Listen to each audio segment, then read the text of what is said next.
There is a place where time moves differently, not in the way clocks change between time zones, or the way seasons shift the quality of afternoon light.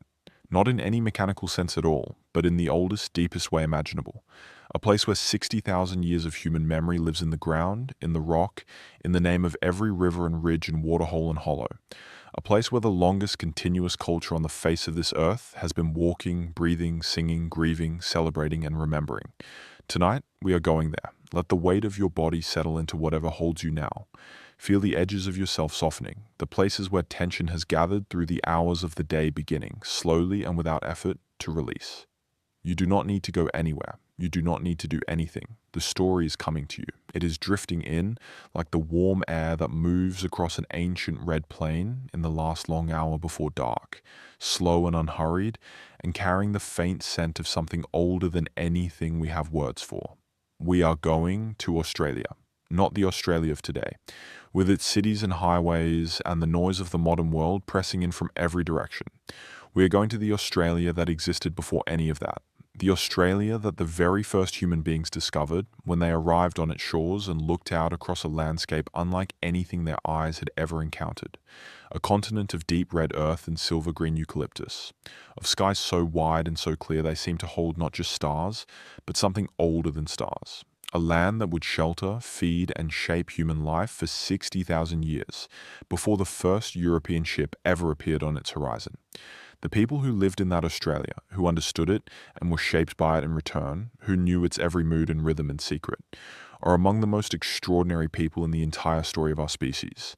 They built no monuments of stone. They left no written records. They raised no empires. And yet they carried something more enduring than any of those things. They carried 60,000 years of unbroken knowledge, a living library of everything the world had ever taught them, passed from mouth to ear, from elder to child, from one generation to the next, across a span of time so vast it makes the whole of recorded human history feel like a single afternoon. This is their story, or the beginning of it, because no single night, no matter how long and quiet, could contain all 60,000 years. But we can walk into it together, slowly, gently, with the kind of attention that belongs to the dark hours, when the mind grows softer and the world outside grows still. So let yourself rest now. Let your breathing find its own quiet rhythm. Let your thoughts begin to slow and drift like leaves on still water. The night is deep and the story is beginning, and there is nowhere else you need to be. You have no demands upon you here. This is simply time.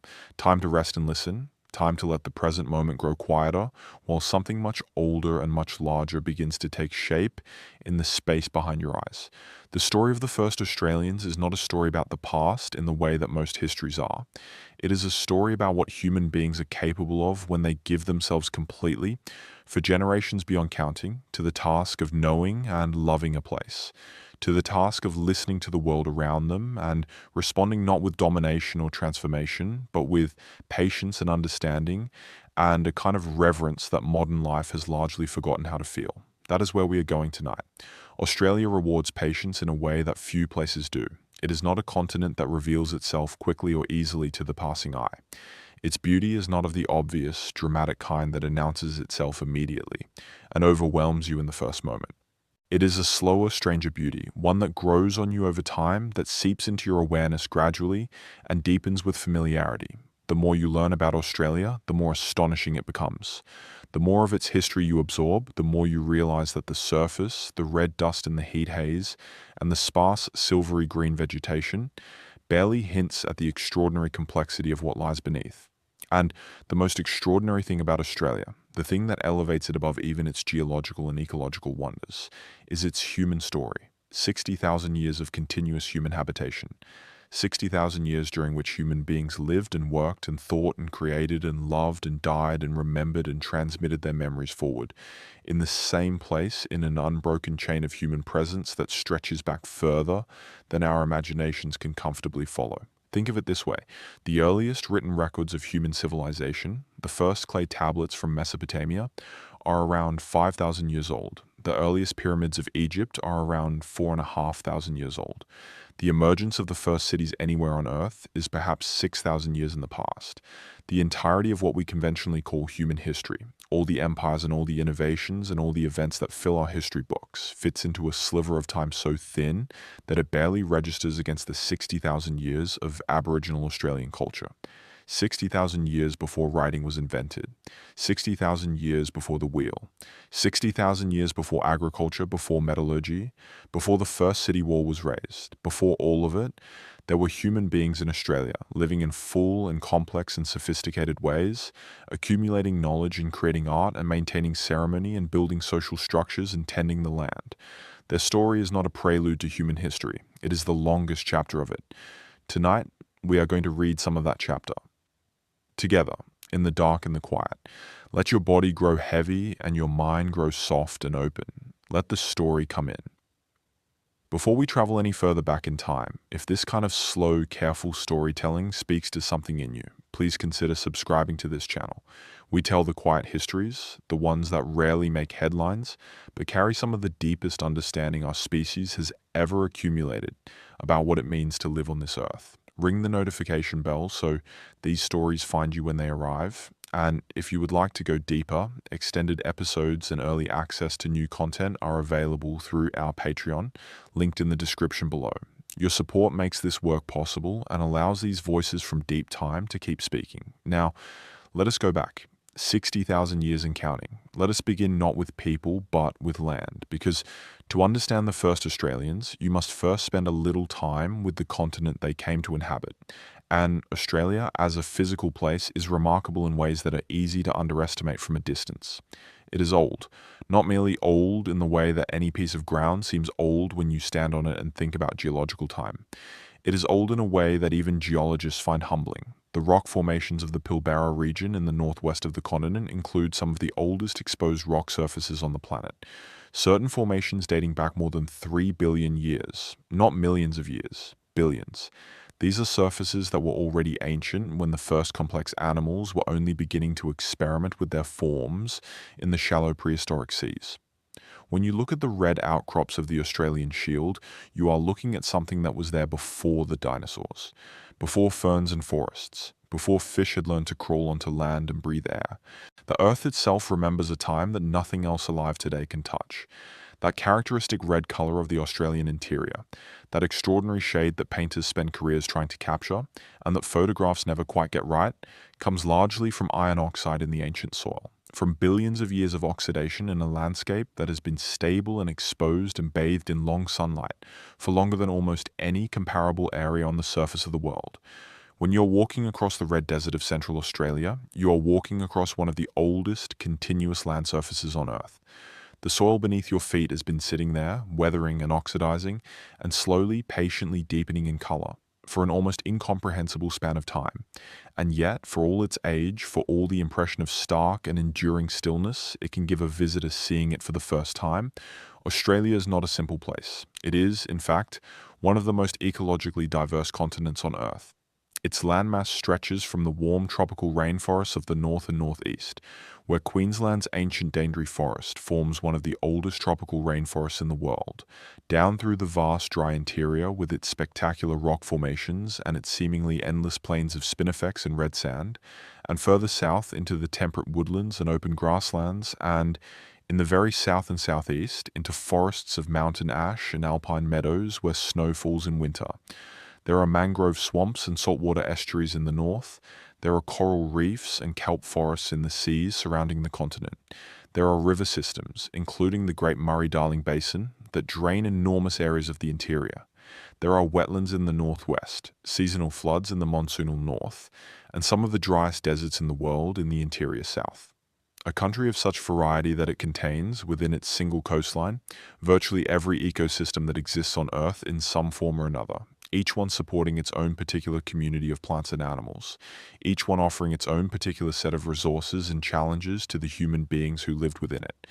This is the place the first human beings found when they arrived on Australian shores, and they were not walking into a simple or an easy landscape. They were walking into one of the most complex environments our species had ever attempted to inhabit. An environment full of animals unlike any they had seen before. Plants with properties they could not have guessed at without long and careful experience. Water systems that behaved according to seasonal patterns entirely unlike those in the parts of the world their ancestors had come from. An environment that would, over tens of thousands of years, teach them everything they needed to know in order to survive within it. And what they learned, generation after generation, was eventually absorbed into the deepest structures of their culture, their language, their ceremony, their stories, and their understanding of what it meant to be alive and human in this particular extraordinary place. The continent that waited for them was vast. When the first people set foot on Australian shores, somewhere between 65 and 70,000 years ago, the coastline of the continent was different from the one we know today. Sea levels were lower, the result of so much of the Earth's water being locked up in the great ice sheets of the Northern Hemisphere during the last glacial period. The shallow seas between the islands of Southeast Asia and the Australian landmass were narrower, and in some places, land bridges or chains of islands made the crossing shorter, though never easy. The continent itself was larger than it is today. What is now the seafloor of the continental shelf was, in many places, dry land. The great southern coast of Australia extended further south. The Bass Strait, the body of water that today separates mainland Australia from Tasmania, did not yet exist. Tasmania was connected to the mainland, and people could walk from one to the other across open country. The world was different then, colder and drier on average than it is today. The Ice Age was not at its most severe point when the first Australians arrived, but it was nevertheless a world in which glaciers extended further from the poles, and the tropics were narrower and drier. The landscapes of Australia were somewhat more arid than they would later become, the forests more contracted, the grasslands and arid zones more extensive. But the continent was still full of extraordinary life. It was full of the megafauna, the giant animals that had evolved on Australian soil over millions of years of isolation and had never encountered a human predator. We will come back to them later. For now, simply hold them in your imagination. Giant kangaroos reaching 2 to 3 meters in height, enormous wombat-like creatures the size of a small car, flightless birds, great predatory lizards, and a marsupial lion with teeth designed for cutting through bone. A world of creatures unlike anything that existed anywhere else on Earth, inhabiting a land unlike anywhere else on Earth. And into this world, stepping out of boats or reed rafts or whatever watercraft their ingenuity had built for the crossing, came the first human beings to set foot on Australian soil. The founders of what would become the oldest living culture on the face of the Earth. They had no way of knowing what they were beginning. They were simply people moving through the world, doing what people do, looking for food, looking for safety, following the horizon, and they found a continent that would hold them and hold the memory of them for 60,000 years. The diversity of Australia's environments is not just an ecological fact, it is the context for the diversity of Aboriginal cultures that developed across the continent. Different environments produce different bodies of knowledge, different technological adaptations, different ceremonial traditions, different art forms, different social structures shaped by the specific demands of life in each particular place. The tropical north produced cultures deeply adapted to the rhythms of the monsoon, the dramatic alternation between the season of rains and the season of dry. The arid center produced cultures adapted to the management of extreme scarcity and extreme abundance, alternating in patterns that could be unpredictable and that demanded both deep knowledge and considerable flexibility. The temperate south produced cultures adapted to the more even but still variable rhythms of cooler, moister country. And the coastlines, all tens of thousands of kilometers of them, produced cultures intimately connected to the sea and its resources. All of these cultures were distinct. They spoke different languages, used different technologies, told different stories, practiced different ceremonies. When anthropologists and linguists began to systematically document Aboriginal cultures in the 19th and early 20th centuries, they found not a single monolithic culture, but a mosaic of hundreds of distinct cultural traditions, related to each other in complex ways, but each possessing its own particular character and its own particular body of accumulated knowledge. The number of distinct languages spoken in Australia at the time of European arrival is generally estimated at around 250, though some estimates are higher. Many of these languages were as different from each other as English is from Japanese. The people who spoke them shared certain broad philosophical frameworks, certain fundamental features of their relationship to the land and to the dreaming, but the specifics of their cultures were as varied as the environments they inhabited. In the time before the first European ships appeared on Australian horizons, this continent was home to perhaps 300,000 to 500,000 people, and some researchers suggest higher numbers. They were not evenly distributed across the continent. The most densely populated areas were the coasts and the river valleys, where food and water resources were most reliable and most abundant. The arid interior was less densely populated, but was not empty. People had found ways to live even in the most challenging environments, carrying the precise and detailed knowledge that survival in those environments required, and all of these hundreds of thousands of people, in hundreds of distinct language groups, across the entire vast extent of the continent, were connected, not by a single political structure, not by roads or writing or a common currency, but by the songlines that crisscrossed the continent, by the ceremonial exchanges that brought communities together, by the trade networks that moved goods and knowledge across thousands of kilometers, and by the shared, deep philosophical framework of the dreaming, which gave a common structure to the meaning of human life, even as its specific content varied enormously between regions and peoples. This was the world, not a world waiting to be discovered or improved or elevated, a world already complete in itself, already ancient, already deeply understood by the people who lived within it. The first journey, no one recorded the day, no one could have. Writing was still tens of thousands of years in the future, and the event itself, that first footfall on Australian ground, happened in a moment so ordinary to the people experiencing it that they could not have known what it represented. They did not know they were the first. They were simply people, moving. But let us try to imagine it anyway. Let us go there for a moment in the quiet way that the dark hours allow. 65,000 years ago, somewhere in what is now the Indonesian archipelago, a group of people stood on a shoreline and looked south. They may have been driven by the search for food, following the movements of the animals they hunted through lands that grew gradually more familiar and then suddenly strange. They may have been following the faint, persistent smoke of fires on a distant shore that could be seen in certain weather conditions from the higher ground of some of the islands in the chain. They may have had some knowledge, passed down in story from earlier generations, of land that existed in that direction, land seen by those who had ventured far out to sea and returned with memories they could not quite explain. We cannot know. What we do know is that they crossed, perhaps in stages, island by island, over a journey of days or weeks or longer, using watercraft sophisticated enough to carry them and their tools and their knowledge across open stretches of sea that no land bridge alone could account for, because even at the lowest sea levels of the Ice Age, there was still a significant water crossing required to reach Australia from what is now the Indonesian island chain. The most conservative estimates put the minimum open ocean crossing at around 90 kilometers. Other possible routes may have required crossings of closer to 200 kilometers. This was not wading across a stream. This was a deliberate, organized voyage across open ocean, requiring not just the physical capacity for such a journey, but the navigational knowledge, the watercraft, and the social organization to manage it. These were not the actions of beings who were barely managing the basics of survival. They were the actions of people with sophisticated minds and sophisticated social structures. People for whom a significant sea voyage was a challenge, certainly, but a manageable one. And the people who made that crossing had minds identical to ours. The same biological capacity for language, for planning, for abstract thought, for emotional depth, for creativity and communication. Their technology was simpler than ours in many respects because they had had less time to accumulate technological innovation. But their minds were not simpler. The same brain that eventually produced written language and mathematics and music and philosophy was at work in those first Australians. The difference was experience, not capacity. They crossed. And when they landed on a shore of what is now northern Australia, they found themselves in a world that was familiar enough in its basic outlines, but strange in almost every detail. The sun moved across the sky the same way it always had. The wind felt like wind. The sea behind them was still the sea, but the trees were different. The animals were unlike anything they had encountered before. The sounds of the night were different.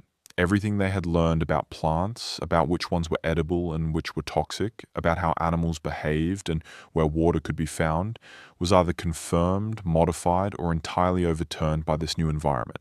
They began to learn this is what human beings do. They observe, they experiment, they remember, and they pass what they have learned to the next generation. The process of learning Australia began on that first day and continued unbroken for 60,000 years. The archaeological record of this early period is fragmentary, as we would expect from material 65,000 years old, and exposed to a long and often harsh climate. But there are traces. The site of Majabebe in the Mirarr country of the Northern Territory provides some of the oldest confirmed evidence of human presence in Australia. Excavations at this site, which sits at the base of a sandstone escarpment in an area of deep cultural significance, have uncovered stone tools, grinding stones for processing seeds, and ochre, the red pigment that would become central to Aboriginal art and ceremony, at depths dating to around 65,000 years before the present. These are not the rough and uncertain tools of a creature still figuring out how to be human. They are the sophisticated implements of people who already knew how to work stone, how to process plant foods, how to mark their world with color and meaning. From that initial landing on the northern shores, the spread across the continent was gradual but persistent. Over thousands of years, people moved south and east and west, following the river systems and the coastlines, learning each new region as they went. By around 50,000 years ago, there is evidence of human presence across much of the continent. By 40,000 years ago, people had reached the southeast, the region of present-day New South Wales and Victoria. By that same period, people had crossed the land bridge into what would eventually become, with the rising of the seas, the island of Tasmania. The entire continent, from its tropical northern shores to its cool temperate south, was being explored and settled and learned. This process of spreading across a continent was not simply a matter of movement through space. It was a matter of intellectual transformation. Each new region encountered required new knowledge. The monsoon patterns of the north, with their dramatic alternation between the wet season and the dry, with the torrential rains that turned dry plains into shallow inland seas and then retreated to leave them baked and cracked under months of sun, were entirely different from the more even rainfall of the southeast, or the arid unpredictability of the interior. The plants of the rainforest required different knowledge than those of the desert. The animals of the southern heathlands behaved differently from the creatures of the tropical wetlands. Every kilometer of new territory was a new curriculum. The people responded to that curriculum with the same intellectual energy and adaptability that had allowed their ancestors to spread across Africa and Asia and into every corner of the world they knew. They were not wandering blindly, they were building knowledge. Every generation added to the store of understanding that the previous generation had accumulated. Every individual observation about a particular plant, a particular animal, a particular water source, a particular seasonal pattern was tested and refined, and, if it proved reliable, incorporated into the body of knowledge that the community carried with it. That knowledge was not written down. It was sung, it was danced, it was told in stories around fires at night. Stories that seemed on the surface to be about the actions of spirit beings and ancestral figures, but that contained, encoded within their imagery and their sequence, precise and reliable information about the landscape and how to survive within it. The people who made that first crossing were not less intelligent than we are. They were not primitive in any meaningful sense of the word. They were fully modern human beings with the same brains and the same fundamental capacities as any person alive today. What they did not have was accumulated technology, accumulated writing, accumulated institutional knowledge of the kind that civilization would eventually produce. What they had instead was something perhaps more remarkable in its own right, the capacity to turn the entire living world into a library, and to pass that library on, intact and growing, to every generation that followed them. It is worth pausing here in the quiet of this moment to let that image settle. People arriving on a new continent, looking out at a world they did not yet know, choosing, in some deep and perhaps instinctive way, not to try to change that world to suit themselves, but to change themselves to suit the world, to listen to the land they had arrived in, and to learn, patiently and carefully and over uncountable generations, everything it had to teach. That choice, if we can call it a choice, would define the next 60,000 years. The evidence from Majid Bebe is striking not just for its age, but for what it reveals about the capabilities of the people who left those objects behind. Among the finds are pieces of ground ochre, evidence that these people were grinding pigment for purposes that were almost certainly artistic or ceremonial. Ground ochre represents one of the oldest known examples of symbolic behavior in any human population anywhere in the world. The people at Majid Bebe 65,000 years ago were not merely surviving. They were making meaning. They were engaging with the world in a way that went beyond the practical and into the symbolic, the ceremonial, the artistic. This matters, because one of the arguments sometimes made about ancient peoples is that they were more limited in their mental and cultural life than people today, that art and ceremony and complex symbolic thought were later developments, luxuries of a more settled and secure existence. The evidence from Majid Bebe flatly contradicts this. The first Australians arrived with all of those capacities already fully developed. They were not becoming modern human beings in Australia. They were modern human beings when they arrived, and they brought with them everything that designation implies. The grinding stones found at Majid Bebe are equally significant. Grinding stones represent a sophisticated approach to food processing, one that requires knowledge of which seeds or other plant materials can be usefully ground, what the correct technique is, and what can be done with the resulting product. It is not an obvious technology. It requires experimentation, observation, and the transmission of successful techniques to the next generation. The fact that it appears in the earliest levels of habitation in Australia suggests that the people who arrived already had this knowledge, that they had developed it in the course of their previous existence and brought it with them when they came. From those initial arrivals, the story expanded outward across the continent over thousands of years. The colonization of a new continent is not a simple or a quick process. It required not just movement, but learning, and learning takes time. Each new environment had to be understood before it could be sustainably inhabited. The people who moved south had to learn the southern seasons, the southern plants, the southern animals. Those who moved into the interior had to learn the logic of arid lands, the way water hid itself, and the way animals concentrated around the places where it could be found. The whole process of learning Australia was a multi-generational project of extraordinary scope.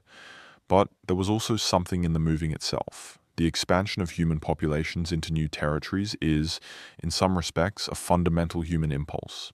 Curiosity, the desire to know what is over the next hill, the willingness to follow rivers to their sources, and to see what lies on the other side of the ranges. These impulses are not recent, they are as old as our species, and they drove the global spread of humanity that eventually reached every habitable corner of the earth. In Australia, they drove a spread that covered an entire continent, from the monsoon tropics to the cool south, in a remarkably short time by geological standards. And everywhere they went, they named what they found. Every river, every hill, every unusual rock, every notable tree was given a name and connected to a story. The naming of the landscape was not a casual or arbitrary act. It was the first step in the long process of making a place your own, of building the relationship between people and country that would, over tens of thousands of years, become the deepest and most defining feature of Aboriginal Australian cultural life. Learning to read the land, imagine waking up in a landscape you have never seen before. Not as a modern traveler, with a phone full of maps and a hotel to return to, and a whole apparatus of modern certainty around you, but as a human being in a time before any of those things existed. You have your body, your tools, your knowledge of the world as you have known it until now, the people around you, and the land itself. That is everything. And what the land offers, it offers in a language you do not yet speak.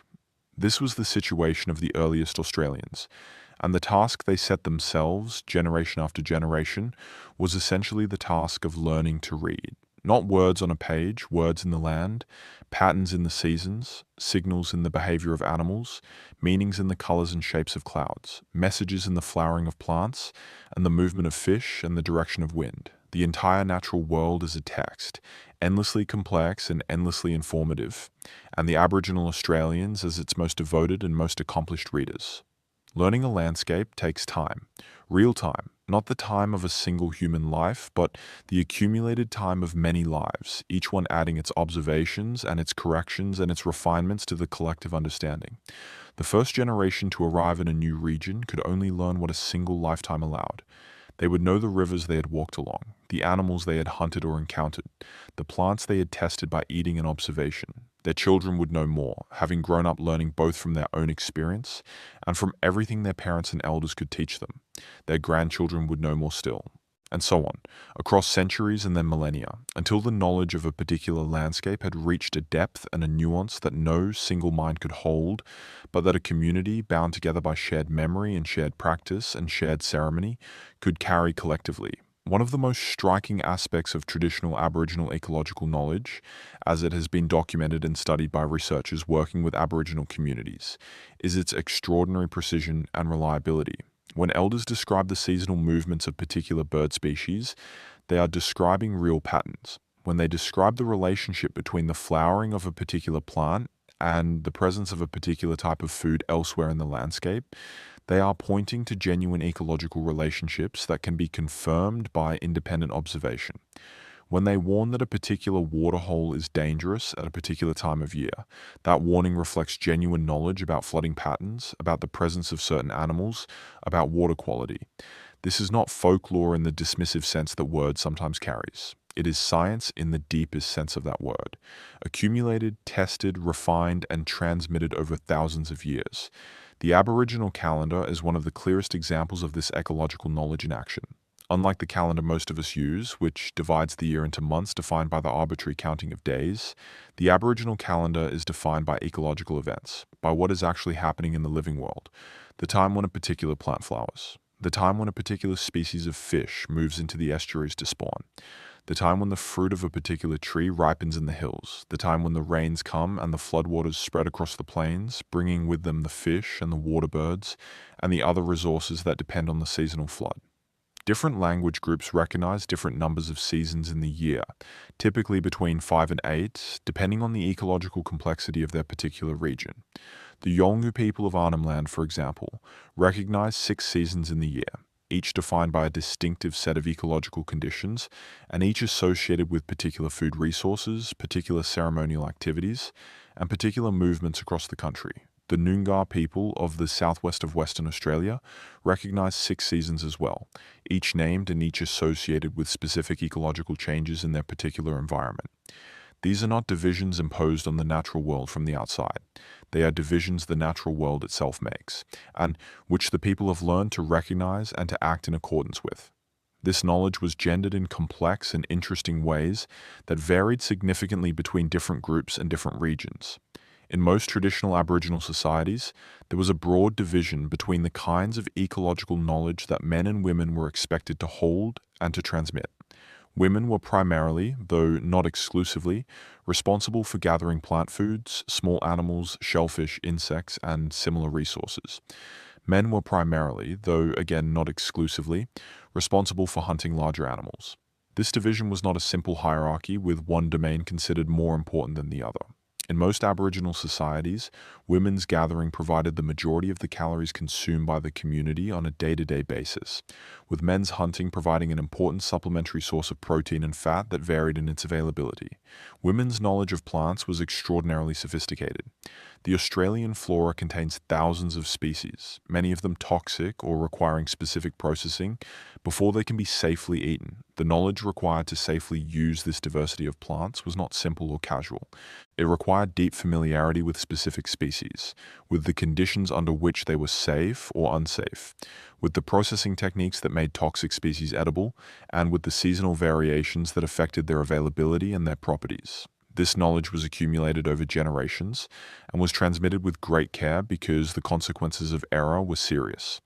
The same depth of knowledge applied to animal behavior and to the landscape itself.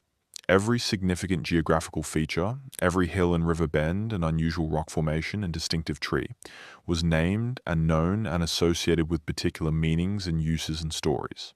A particular rocky outcrop might mark the location of a reliable water source during the dry season. A particular bend in a river might be known as an excellent fishing spot when the water was at a certain level. A particular valley might be known as a place where a specific plant grew abundantly at a specific time of year. All of this information was embedded in the landscape, encoded in the names and stories that belonged to each place. The land was, in this sense, the library, and the people were its living catalogue. The transmission of ecological knowledge across generations was not a simple or a passive process. It required active effort, deliberate teaching, and the creation of social contexts in which the learning could happen effectively. Children in traditional Aboriginal societies were not separated from the practical life of the community while they were young and then integrated into it as adults. They were part of it from the very beginning, watching and participating in the activities of their elders from the earliest age, absorbing knowledge through observation and imitation, and participation before they were capable of explicit instruction in it. A young girl growing up in a traditional community would spend hours every day with the women of her group, watching and helping as they gathered food, learning which plants were edible and which were not, which required processing and which could be eaten directly, where they could be found at different times of year, how the condition of the plant indicated its maturity and safety. She would not be taught this in a classroom. She would learn it by doing it, by watching, by making mistakes that were gently corrected, by the gradual accumulation of practical experience that, over years, developed into genuine expertise. A young boy would do the same with the men, learning to track animals, to read the ground for signs of passage, to understand the wind and its effect on the approach to prey, to make and use the weapons that his culture had developed. He would spend years as an apprentice to the practical skills of hunting before he was a capable hunter in his own right. And through all of that time, he would also be absorbing the stories and the songs that gave the practical knowledge its deeper context, that connected every piece of ecological information to the broader web of meaning that the dreaming provided. The result, by the time a person reached adulthood, was a level of practical competence in the skills of survival in their particular environment that was extraordinary by any modern standard. A young man or woman in a traditional Aboriginal community was not a student completing a course of instruction. They were a fully functioning member of a community that depended on their competence, and they had been developing that competence for their entire lives. Seasonal movement across the country was another form of education. Most Aboriginal communities followed seasonal patterns of movement that took them through different parts of their country at different times of year, following the availability of resources. These movements were not random or desperate. They were carefully planned and deeply known, the routes and the destinations and the timing all encoded in the songlines, and the stories that were the culture's most fundamental form of knowledge transmission. A child who made these seasonal movements with their family was traveling through their education. Every stop on the seasonal round was a lesson, a deepening of their understanding of the country and its gifts and its demands. The knowledge that an elder in a traditional Aboriginal community held, accumulated over a lifetime of this kind of learning, and deepened by decades of ceremonial experience, was of a breadth and a depth that is difficult to fully appreciate from a modern perspective. It encompassed ecology, meteorology, astronomy, medicine, engineering, social management, law, history, art, and philosophy. And it was all held in a single mind, connected to all other minds in the community through the shared frameworks of kinship and ceremony and song, forming a collective intelligence of remarkable power. The dreaming there is a concept at the heart of Aboriginal Australian spiritual life that is, in many ways, impossible to translate fully into another language. Not because the idea is obscure or poorly articulated. On the contrary, it is one of the most fully and precisely articulated concepts in all of human philosophy. The difficulty is that the English language does not have a word for it because the experience and the understanding it describes is not one that the English-speaking tradition has developed a framework for. The closest we can come is to say that it describes, simultaneously, the time of creation, the ongoing present reality of that creation, the spiritual law that governs all relationships between all things, and the individual person's connection to all of these dimensions at once. The Aboriginal English word used to describe it, borrowed from a colonial-era attempt to find some equivalent, is the dreaming, or sometimes the dreamtime. But neither of these words quite captures it, because the dreaming is not a dream in the Western sense of an unreal or illusory state, a fantasy or a sleep vision. And it is not simply a time in the past, the way that we might speak of the age of dinosaurs or the Roman Empire as a period of history that once existed and is now over and gone. The dreaming is not over. It did not happen once and then conclude. It is, according to Aboriginal understanding, still happening. The creative power of the ancestral beings is still present in the land, in the rock and the water and the plants and the animals in the sky. The dreaming is not a story about the past. It is a description of the present reality of the world, a reality that modern Western consciousness has largely lost the ability to perceive, but which is, for those who have been taught to see it, as real and as present as the ground beneath their feet. Let us sit with this idea for a moment. Let it settle in the quiet of the night. In the Aboriginal worldview, the world was not created as an inert object by a distant god who then stepped back and left it to run on its own, a kind of cosmic clockwork ticking away in indifference. The world was and is the living body of ancestral creative beings. The mountains are not just rock, they are the solidified forms of beings who moved across the landscape in the creation time, whose journeys shaped everything. The rivers are not simply channels for water to run through. They are the tracks of ancestral serpents, the paths walked by creative figures whose travels wrote the geography of the country into existence. The stars are not simply distant balls of gas, they are the campfires of ancestors, or the manifestations of beings who were transformed into light and lifted into the sky. This is a fundamentally different relationship to the physical world than the one that most modern Western people inhabit. It is a world in which nothing is merely physical. Every rock, every tree, every animal, every seasonal change carries spiritual significance. Every aspect of the landscape is alive with meaning and connection. To move through the country is to move through a text of immense richness and depth, a text written by the ancestral beings themselves, and to know how to read it, to know the stories and the ceremonies that connect you to it, is to be in right relationship with the world. The ancestral beings of the dreaming took many forms. They were not always, or even primarily, human in appearance. Some were animals, great serpents, kangaroos, eagles, emus, catfish, sharks, whose movements and actions shaped specific features of the landscape. The rainbow serpent, known by many different names in different language groups but present in one form or another across much of the continent, is perhaps the most widely known of these beings. A great serpent of enormous power and beauty, associated with water, with the rains and their life-giving abundance, with rivers and waterholes, and with the dual nature of creative and destructive force. The rainbow serpent created, in different stories from different regions, the river systems of those regions, carving its immense body through the landscape and leaving the watercourses behind as permanent traces of its passage. It was dangerous and it was life-giving. It could protect or it could destroy. It demanded respect and required that the protocols of human behavior in relation to sacred water sources be observed. The stories of these ancestral beings, the dreaming stories, were and are the sacred literature of Aboriginal culture. They are not simply entertaining tales for children, or explanations for natural phenomena in the naive sense that some early Western scholars assumed when they compared them to the myths of the ancient Greeks. They are complex, multi-layered narratives that carry meaning on several levels simultaneously, and whose full depth was accessible only to those who had been prepared to receive it. On one level, a dreaming story might explain the origin of a geographical feature, why a particular hill has its particular shape, why a particular rock formation stands in a particular arrangement, why a particular waterhole exists in a place where there seems no natural reason for water to persist. On another level, the same story might encode practical information about the landscape. The journey of an ancestral being might trace the route between water sources in a particular region, so that a person who knows the story knows where to find water even in country they have never visited before. On yet another level, the story might articulate a moral principle or a social law. The consequences that befell an ancestral being for a particular action might serve as a template for understanding why certain behaviors are required or forbidden in human social life. And on the deepest level, accessible only to those who have been through the deepest levels of initiation, the story expresses the sacred relationship between a particular group of people and a particular piece of country. It establishes who belongs to that country, who has the right and the responsibility to speak for it, who is obligated to perform the ceremonies that maintain its health and vitality, and who will be held accountable if those obligations are neglected. This is perhaps the most difficult aspect of the dreaming to convey across the distance between cultures. The relationship between Aboriginal people and their specific country was not one of ownership in the Western legal sense. It was not that the land belonged to the people, as property belongs to its owner.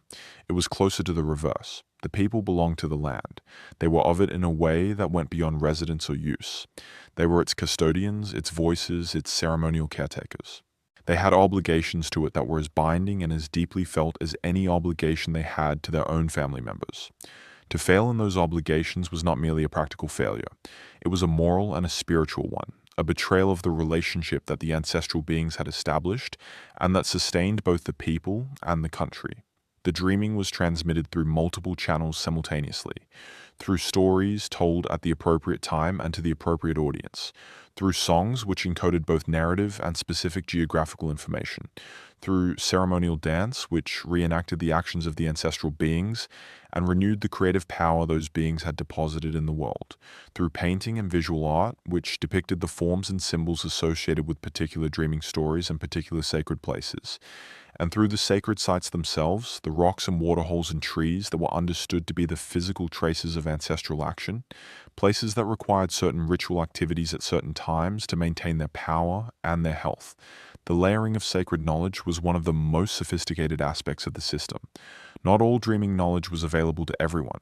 There was always a distinction between general knowledge available to all members of the community and forming the shared cultural vocabulary of daily life, and restricted knowledge accessible only to those who had passed through certain stages of initiation and who had demonstrated the maturity and the character to hold it responsibly. This was not arbitrary gatekeeping.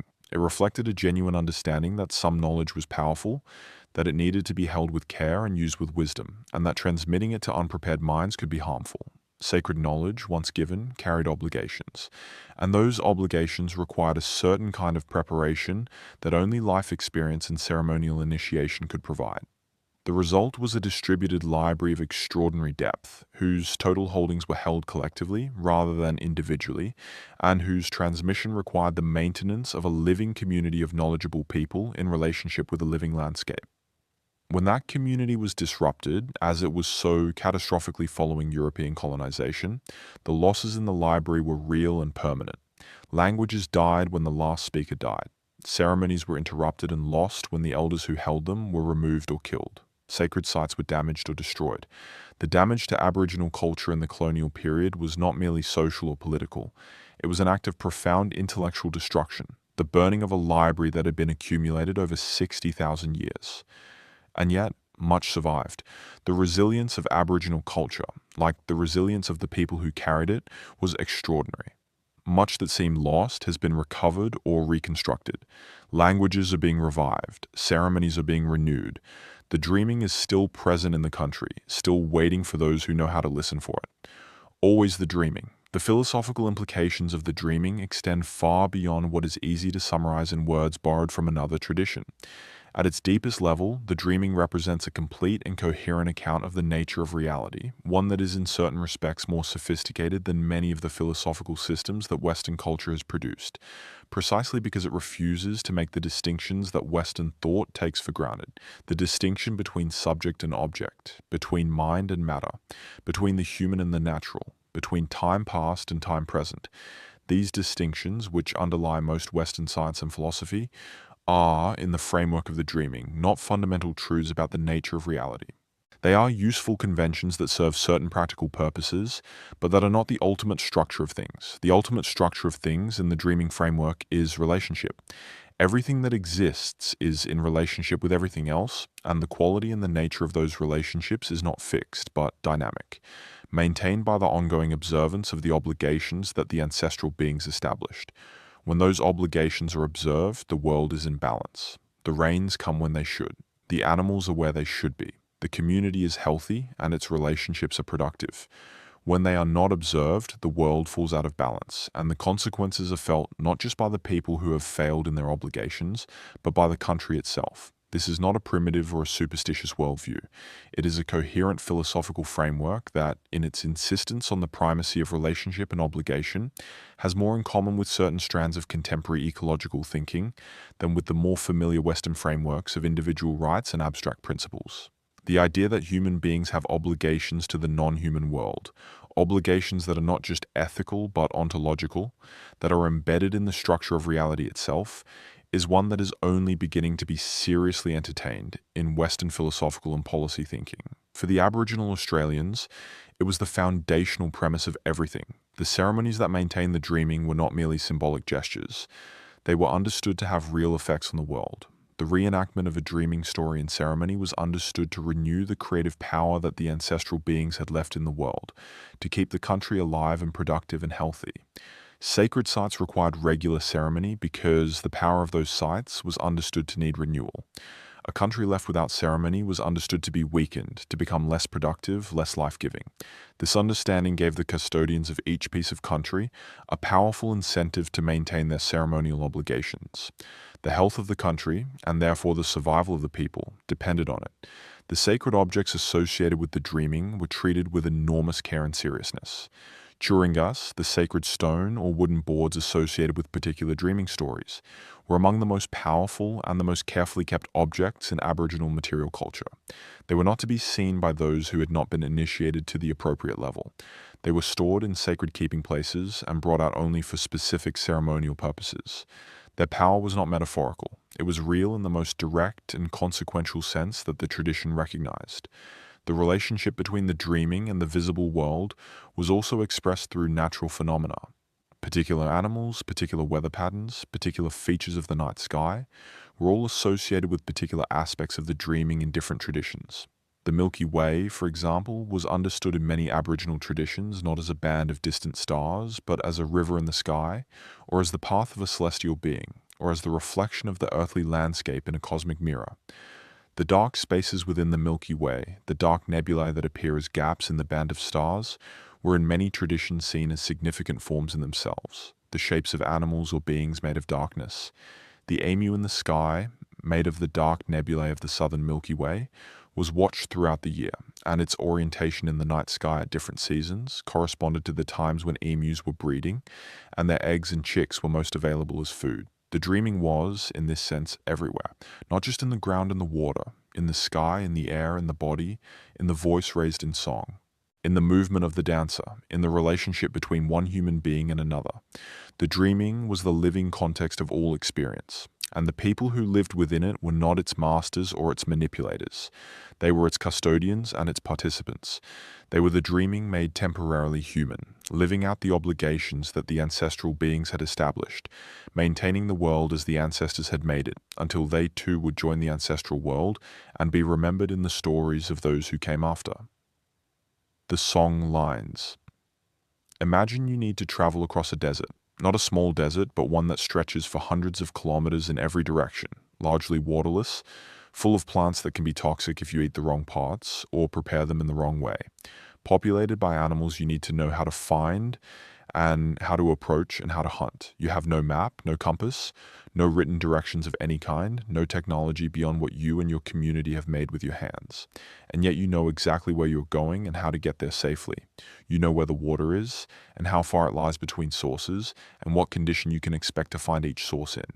You know which plants will be available at this time of year and in what form. You know the names and the stories associated with every significant feature of the landscape you are crossing. You know this because you know the song. The song lines are one of the most extraordinary intellectual achievements in the history of our species, and they are, for most people who encounter them for the first time, almost incomprehensible in their implications, because they represent a solution to a fundamental problem of human life, the problem of how to carry and transmit complex geographical and ecological knowledge across vast distances and across many generations, that is so different from any solution the Western tradition has produced, that it requires a genuine reorientation of the mind to appreciate. The basic principle is this. Across the entire continent of Australia, crisscrossing its deserts and forests and coastlines and river systems, there are invisible pathways. These pathways correspond to the routes taken by the ancestral beings in the dreaming, as they moved across the landscape singing the world into existence. As they walked and sang, every feature they encountered or created was given a name and a song, and those names and songs, threaded together in sequence, formed a kind of musical map, a map that exists not on paper or stone or any physical surface, but in the minds and the voices of the people who know it and who carry it, and who, in the act of knowing and carrying it, keep it alive. To know a songline is to know a route. The songs describe, in their imagery and their sequence, the features of the landscape in the order in which a traveler following that route would encounter them. A particular verse might describe the shape of a rock formation on the horizon. The next might describe a waterhole at the base of a particular hill. The next might mention the type of tree that grows at a particular bend in a dry creek. Each verse is a landmark, and the verses in sequence are the route. A person who knows the songs, who can sing them in the right order and at the right rhythm, knows not just the abstract fact that these features exist somewhere in the landscape, but their precise relationship to each other in space. They know, in other words, how to travel between them. The songlines connected different language groups across vast distances. A single songline might pass through the territories of many different communities, each of whom held and maintained the portion of the song that corresponded to their own country. When members of these communities met, they could share their portions of the song, confirming the route and updating each other on conditions ahead. A traveler moving along a songline could, in principle, pass through territories they had never visited before, singing the portions of the song they knew, and people from those territories would recognize the song, confirm that the traveler was on the right path, and often provide hospitality and assistance for the next stage of the journey. This is not simply a navigational system, it is also a social and diplomatic system. The songlines created networks of relationship across the continent, linking communities that might rarely meet face to face, but who were connected by shared participation in the same sacred story. To know a portion of a songline was to be in relationship with everyone else who knew adjacent portions. It was to have, wherever your song was known, a connection, a basis for communication and exchange, and the extension of hospitality. The songlines were the infrastructure of the continental social network.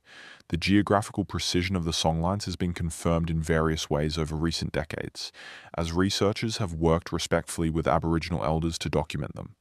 Features described in song sequences match the actual landscape with remarkable accuracy, even in areas where those landscapes have been significantly altered by 2 centuries of European settlement and land use. The songs are genuine geographical records, maintained in living memory and confirmed through continuous use over thousands of years. In some cases, they have proven more accurate in their description of the landscape than modern maps, because they encode the knowledge of people who walked every meter of the country on foot and knew it with an intimacy that no surveyor looking through an instrument from a fixed point could match. The scholar Bruce Chatwin, in his book The Songlines, brought this concept to wide international attention in the 1980s. His account is partial and in some respects simplistic, as any outsider's account of a rich and complex Indigenous tradition must be. But it introduced the idea to a Western readership that had simply never encountered it, and it opened a conversation about the nature of knowledge, memory, and the relationship between music and geography that continues to be productive. But for the Aboriginal Australians who maintained and used these systems across 60,000 years, it was simply the way the world was organized. The songlines were not a clever trick or an ingenious innovation of some specific moment. They were the fabric of reality itself. The world was song before it was landscape, because the ancestral beings sang it into existence. The songs were not descriptions of the landscape. The songs were the landscape made audible and portable and able to be carried in human memory and transmitted through human voice. Learning the songlines was a lifelong process. Children began learning the stories and the shorter songs associated with their own country from the earliest age, absorbing them through the ordinary activities of daily life, through the stories told at night, through the movements and activities of ceremony, through the act of walking on country with elders who named and explained everything they passed. As they grew older and passed through stages of initiation, they were introduced to deeper and more extensive portions of the songline network, portions with greater sacred significance and greater navigational reach. The most senior people in a community held the largest and deepest portions of the songline knowledge, and their responsibility for maintaining and transmitting that knowledge was among the most serious obligations that came with age and seniority. The minds required to hold this knowledge were extraordinary in their capacity, not different from our own capacity, because the people who built these systems were biologically identical to us, but developed and exercised in ways that modern Western education and culture rarely demands of people. We have externalized our memory into books and databases and digital storage. The first Australians kept everything in their minds, their voices, their bodies, and their relationships with each other and with the country. And they kept it for 60,000 years. The relationship between the songlines and the stars deserves particular attention because it illustrates the way in which Aboriginal geographical and navigational knowledge extended beyond the terrestrial landscape into the sky above it. Just as the earthly landscape was mapped through song, the night sky was read and interpreted through a body of knowledge accumulated over tens of thousands of years of observation. The stars, in their movements and their patterns, provided navigational information for travel at night. They also provided calendrical information about the seasons and the ecological events associated with them. And they were, like everything else in the world, connected to the dreaming, associated with particular ancestral stories and particular sacred meanings. Different constellations, recognized by Aboriginal astronomers, corresponded to different dreaming stories and different seasonal events. The rising of particular stars at particular times of year signaled the approach of particular seasons, the availability of particular foods, the appropriate time for particular ceremonies. This was not mere superstition. It was sophisticated astronomical observation, accumulated over many generations of careful watching of the sky, and applied to the practical needs of life in a way that was both elegant and effective. The practical dimension of songline knowledge was tested continuously through the act of travel itself. Unlike a written map, which can contain errors that are only discovered when someone tries to follow it and finds themselves somewhere unexpected, the songlines were tested by every journey made along them. A song that correctly described the route was confirmed by successful travel. A song that contained an error would eventually lead someone wrong, and the error, once recognized, would be corrected. This process of continuous testing and correction, sustained over thousands of years, ensured a high degree of accuracy in the geographical knowledge encoded in the songs. The social dimension of the songline system also provided a check on accuracy. Because portions of songlines were held by different communities. The content of those portions was known to multiple people in those communities. An error or corruption in one person's version would be corrected by others who held the same portion. The redundancy built into the system of collective knowledge made it robust against the kinds of errors and losses that can destroy a single individual's memory. The songlines also carried historical information. The routes of the ancestral beings in the creation time were not arbitrary. They reflected actual geographical features of the landscape, and the stories associated with specific features were stable over very long periods. Some researchers have found evidence that certain dreaming stories encode information about geological events that occurred tens of thousands of years ago, including the rising of the seas that drowned the old coastlines and the volcanic activity that created certain features of the landscape. If this interpretation is correct, it means that the songline system was capable of preserving accurate information about events that occurred far beyond the reach of any individual human memory, transmitting that information intact across tens of thousands of years. This level of temporal depth in oral tradition is, for most Western thinkers, almost inconceivable. We are accustomed to thinking of oral tradition as relatively unstable, subject to distortion and embellishment over time, incapable of preserving precise information over very long periods. The Aboriginal Australian experience suggests that this assessment may reflect the limitations of oral traditions that have not been developed and maintained with the same care and discipline as the Aboriginal songline system, rather than any inherent limitation of the medium itself. The songlines were not just a navigational tool, they were a philosophical statement about the nature of knowledge and its relationship to place. Knowledge in the songline framework does not exist apart from the landscape it describes. It exists in the landscape encoded in the names and the stories of specific places. To know the songs is to be in relationship with those places, and to be in relationship with them is to have a moral claim and a moral obligation in relation to them. Knowledge in this framework is never abstract. It is always situated, always connected to a place and a story and a set of people whose responsibility it is to hold it and transmit it and use it wisely. Fire Country, there is a way of looking at the Australian landscape that most visitors never discover. A way of seeing it not as a wild and untouched wilderness, but as a garden.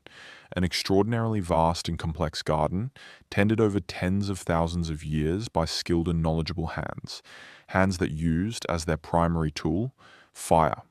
The Aboriginal Australians were masters of fire, not in the simple sense of being able to make it and use it for cooking and warmth, though of course they were that, using fire for those purposes, just as every other human culture has done, but in a much more sophisticated and consequential sense. They used fire deliberately and systematically to manage the landscape, to shape its ecology, to encourage the growth of plants and animals they needed, and to suppress the conditions that favored things they did not, to clear travel routes, and to create the mosaic of habitats that supported the greatest possible diversity of food resources across the greatest possible range of conditions. This practice, which researchers now call fire stick farming, was so pervasive and so sustained over such a long period of time that it fundamentally changed the ecology of the Australian continent. The Australian landscape as Europeans first saw it in the late 18th century, and as it is sometimes romanticized today, was not a pristine, untouched wilderness. It was a managed landscape. It bore the imprint of 60,000 years of deliberate human intervention through fire. And that intervention had, in many respects, made it more diverse, more productive, and more hospitable to human life than it would have been without human management. To understand how fire stick farming worked, you need to understand something about the ecology of fire in Australia. Fire is not a catastrophe in Australian ecosystems the way it tends to be understood in some other parts of the world. It is a natural and even necessary part of the ecological cycle in most Australian environments. Many Australian plants have evolved specifically to cope with, and in some cases to require, periodic burning. Certain species of banksias and grass trees and other plants have seeds that can only germinate after exposure to intense heat, the cones sealed with resin that must be melted by fire before the seeds within can be released. The thick, fibrous bark of many Australian eucalyptus species evolved partly as protection against the passage of regular fires. The extraordinary capacity of many Australian plants to reshoot rapidly from their root systems or from epicormic buds on their trunks after burning is a specific adaptation to a fire-prone environment. Not a recent response to human activity, but an ancient evolutionary adjustment to conditions that have included regular fire for millions of years. Aboriginal people understood this. They understood through long observation and accumulated knowledge that burning done correctly at the right time of year and at the right intensity encouraged new growth that was beneficial in many ways. Fresh green shoots emerging from the burnt ground were highly attractive to kangaroos and wallabies and other grazing animals, concentrating them in predictable areas where they could be hunted more easily and reliably. Burning old vegetation removed the accumulated ground litter that, if allowed to build up over many years without burning, could eventually fuel the kind of catastrophic, high-intensity wildfire that killed even the most fire-adapted plants and animals. Regular, low-intensity burning prevented those catastrophic fires by keeping fuel loads manageable. The practice also created what ecologists now call a fire mosaic, a patchwork of areas at different stages of regrowth, from freshly burnt and beginning to regenerate, to mature and unburnt vegetation in various intermediate stages of development. This mosaic supported far greater biodiversity than would a uniform landscape at a single stage of development. Different species required different stages of the mosaic. Some birds and small mammals needed the dense cover of mature vegetation for nesting and shelter. Others thrived on the open ground and fresh growth of recently burnt areas. Still others were found preferentially in the transitional zones between the two. By managing the mosaic, Aboriginal people managed the overall productivity and diversity of the landscape, maintaining a system that could support human populations at a density that a purely unmanaged landscape could not have sustained over the long term. Burning was not done haphazardly or on impulse. It was governed by detailed and precise knowledge of seasonal conditions, wind patterns, the current state of the vegetation, and the specific ecological consequences of burning at different times of year. There were, in most regions, better and worse seasons to burn. The conditions under which a burn could be started and kept under control, and the conditions under which it might escape and cause damage, were understood with precision that came from generations of observation. Knowledge of how fire behaved in specific types of vegetation under specific weather conditions was part of the practical ecological curriculum that every adult was expected to hold. Different regions had different burning practices appropriate to their specific ecology and their specific needs.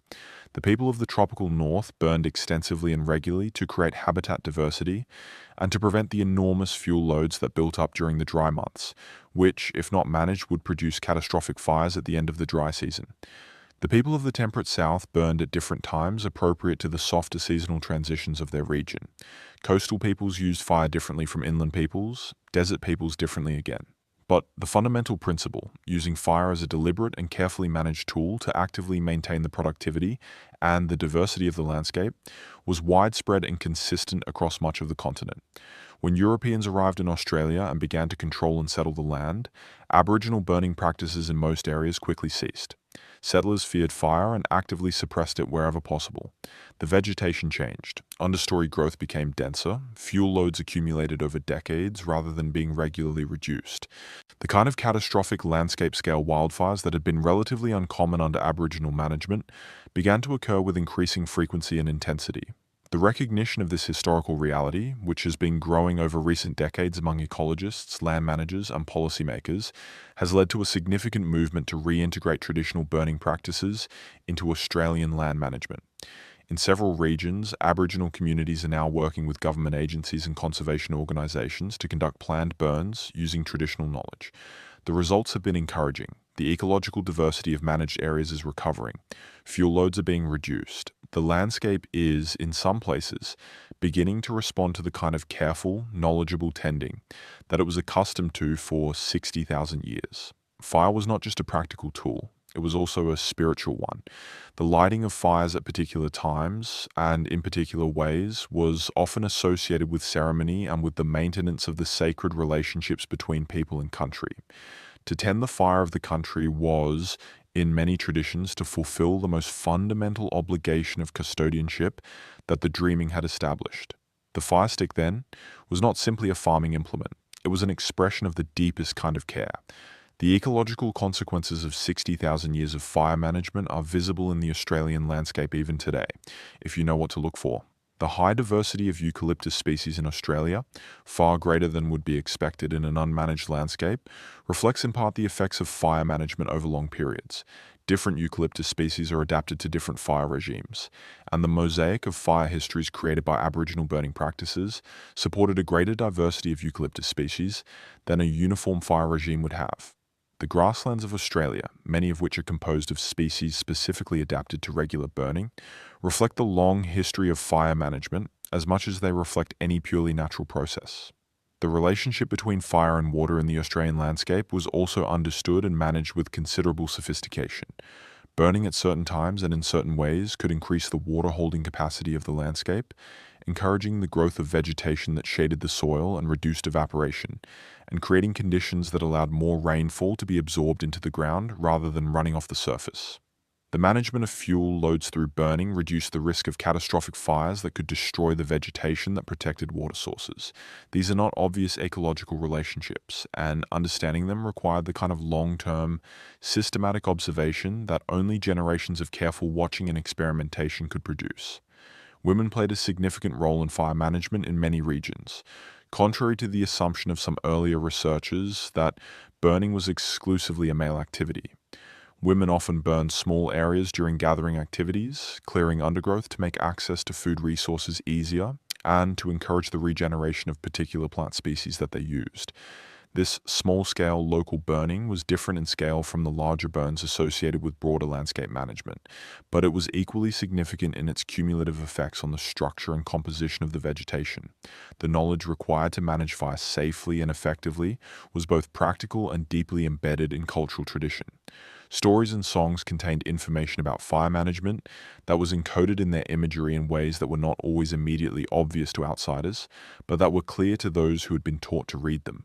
A story about the actions of an ancestral being in a particular landscape might contain, within its narrative, information about the conditions under which burning in that landscape was safe or dangerous, the direction from which fires should be approached, the time of year at which burning was most effective.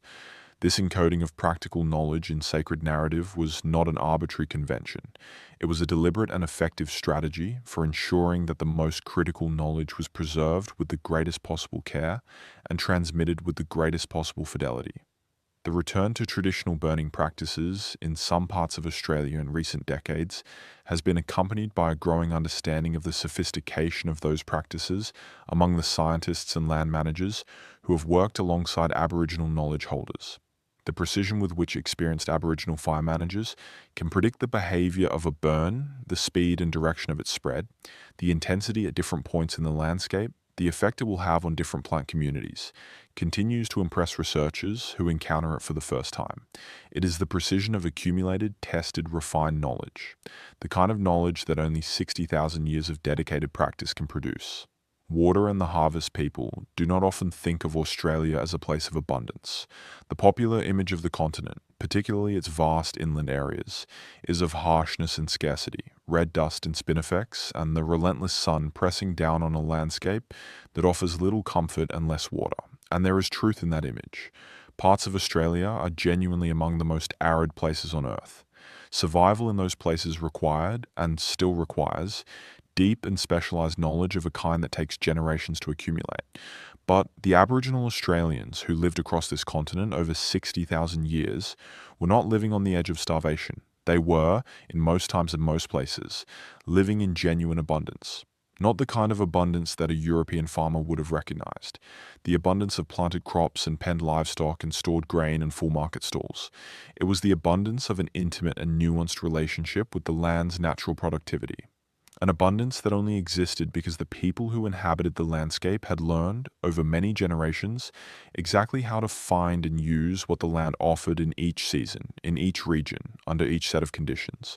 Water was the fundamental resource. In a largely arid continent, knowing where to find water was the difference between life and death, and the Aboriginal Australians knew where it was. They knew every permanent water source in their country, and for vast distances beyond it.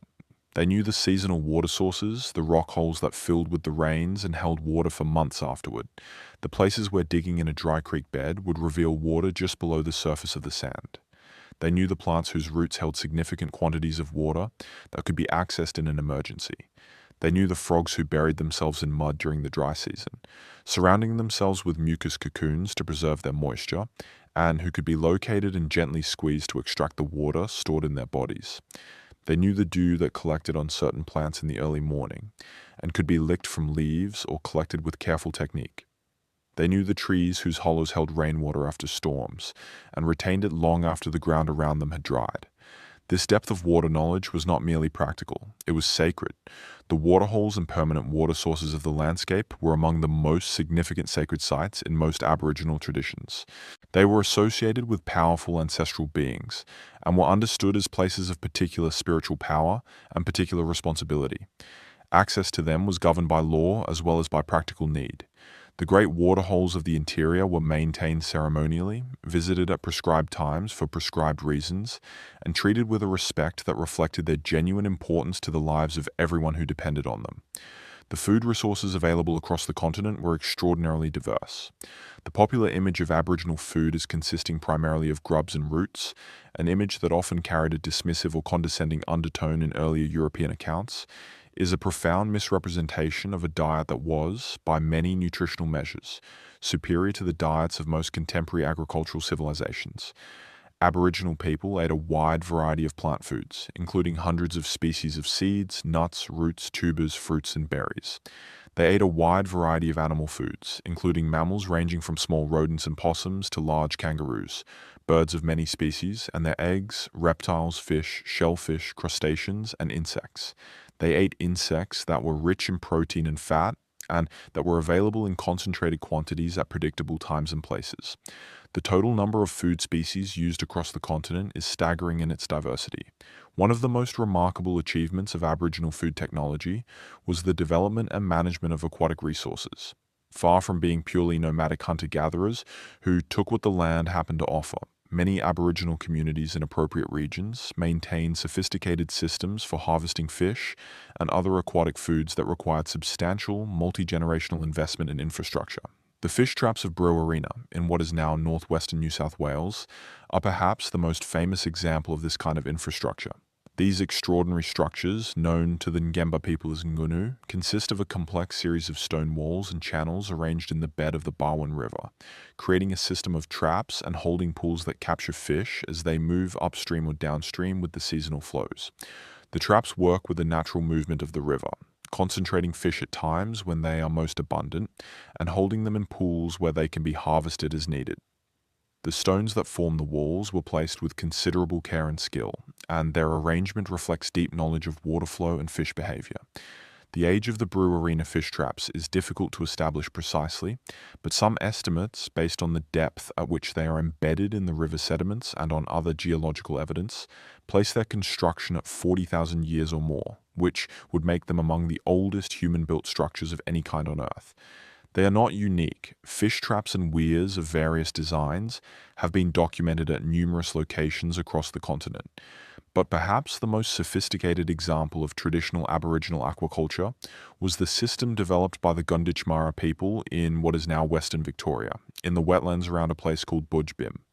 This system involved the construction of channels cut through the volcanic rock of the region to redirect and manage water flow, creating a network of holding pools for short-finned eels, which migrated through the wetlands in large numbers at certain times of year. The channels allowed the Gunditjmara to manage the movement of eels, concentrating them in holding pools where they could be harvested at will. Smoking facilities allowed the harvest to be preserved and traded. The system was so productive that it supported a more settled way of life than was typical in most other parts of the continent, with semi-permanent stone structures serving as dwellings because the people could rely on a predictable and abundant food supply from a fixed location year after year. The Budjbim cultural landscape was inscribed on the UNESCO World Heritage List in 2019, the first site in Australia to be listed on cultural grounds alone, without a natural heritage component.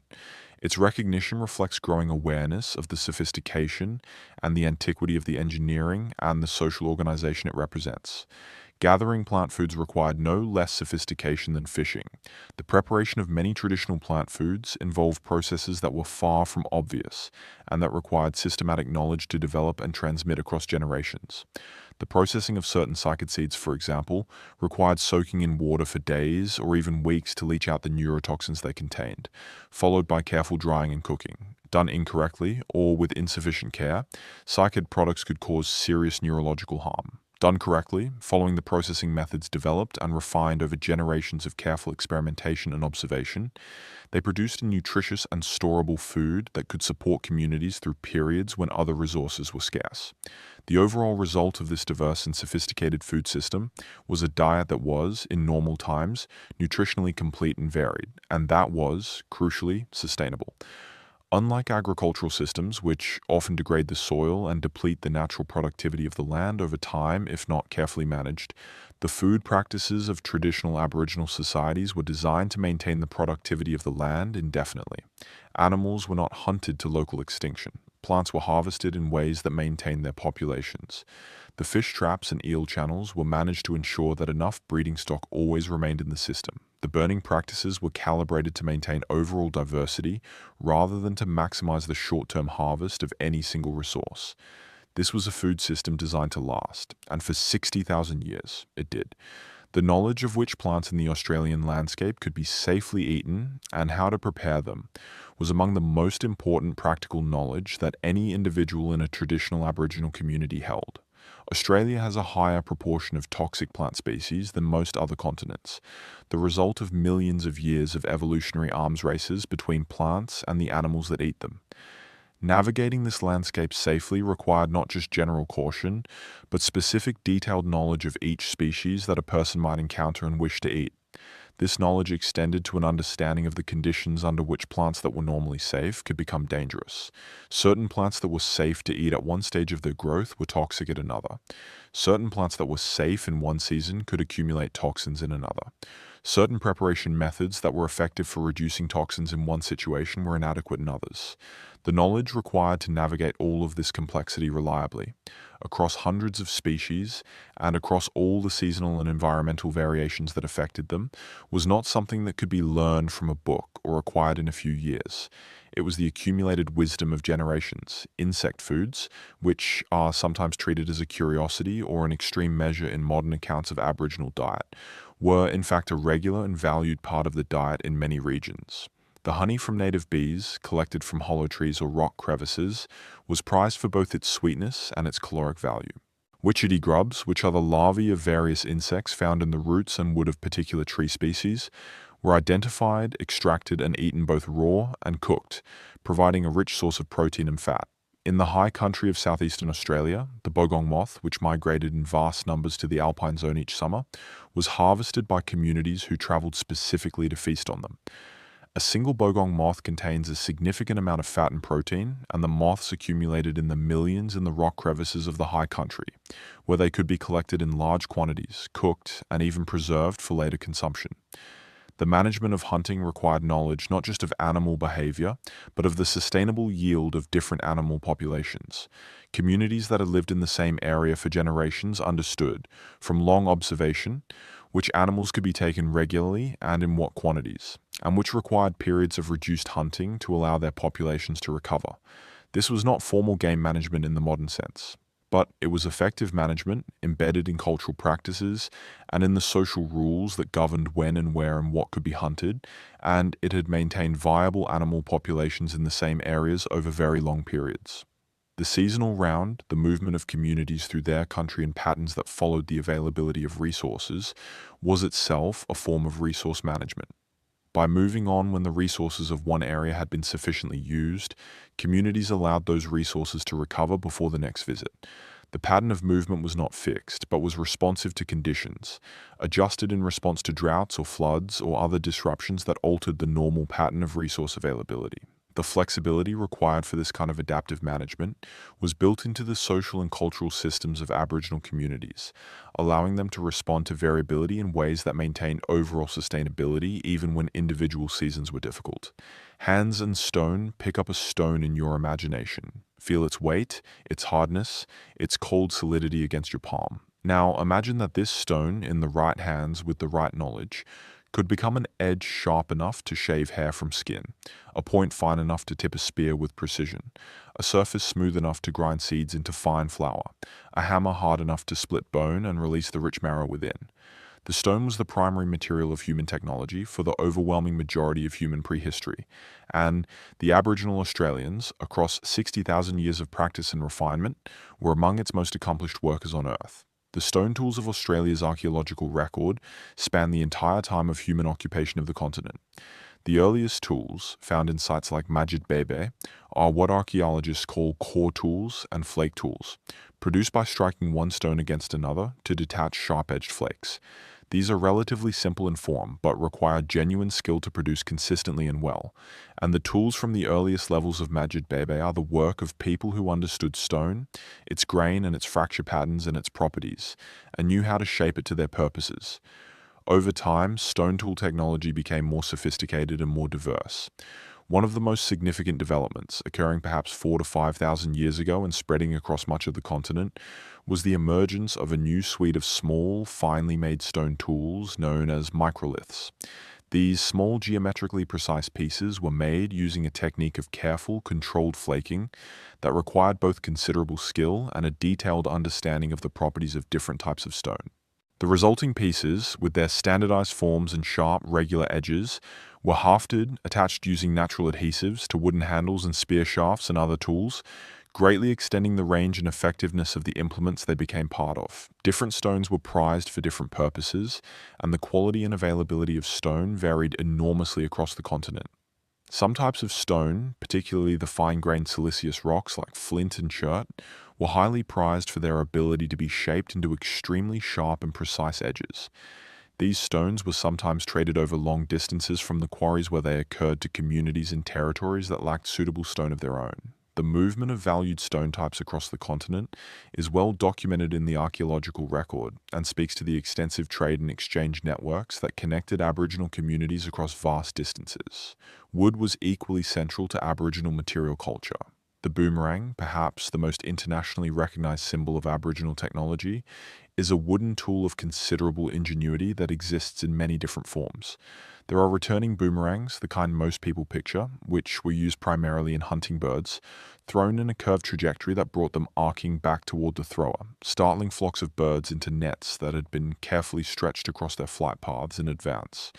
And there are non-returning boomerangs, heavier and straighter, designed as direct projectile weapons for hunting larger animals, effective at much greater distances than a thrown stone or a handheld club. The spear and the woomera, the spear-throwing device, formed another core element of Aboriginal technology. The woomera, known by various names in different language groups, is a flat or slightly curved wooden board or shaft with a hook or peg at one end that engages with the butt of the spear. It functions as an extension of the thrower's arm, effectively lengthening the lever and dramatically increasing the velocity and range at which a spear can be launched. A skilled thrower using a woomera could achieve ranges and velocities with a light spear that would be entirely impossible with the arm alone, making it a highly effective hunting weapon across the open plains and woodlands of the continent. Fiber technology was another area of considerable sophistication. Plant fibers, animal hair and sinew, and other flexible materials were twisted and braided into cordage of various weights and strengths, woven into nets for hunting and fishing, and shaped into baskets and bags of many forms. The nets used for hunting kangaroos and other animals, and for trapping fish and birds, were large and required significant amounts of cordage and considerable skill in their construction and use. The baskets and containers used for carrying and storing food were woven in a wide variety of forms, adapted to different contents and different purposes, and often decorated with geometric patterns of considerable beauty. In the cooler southeastern regions, possum skins were sewn together with bone needles and fine plant fiber thread to make cloaks of considerable warmth and durability. The inner surfaces of these cloaks were often decorated with geometric patterns incised into the skin with a sharp tool, creating a permanent visual record of identity and country that the wearer carried with them wherever they went. The adhesives used for hafting stone tools and for many other purposes showed a sophisticated understanding of the properties of natural materials. Spinifex resin, a natural gum produced by the spinifex grasses of the arid regions, was heated and worked to produce an adhesive of considerable strength and durability. Beeswax, animal fat, and other natural substances were used in different contexts and combined in various ways to produce adhesives with specific properties suited to specific applications. What is perhaps most striking about Aboriginal material technology, considered as a whole, is not any single remarkable implement, but the overall integration of the technological system with the environment and the lifestyle it supported.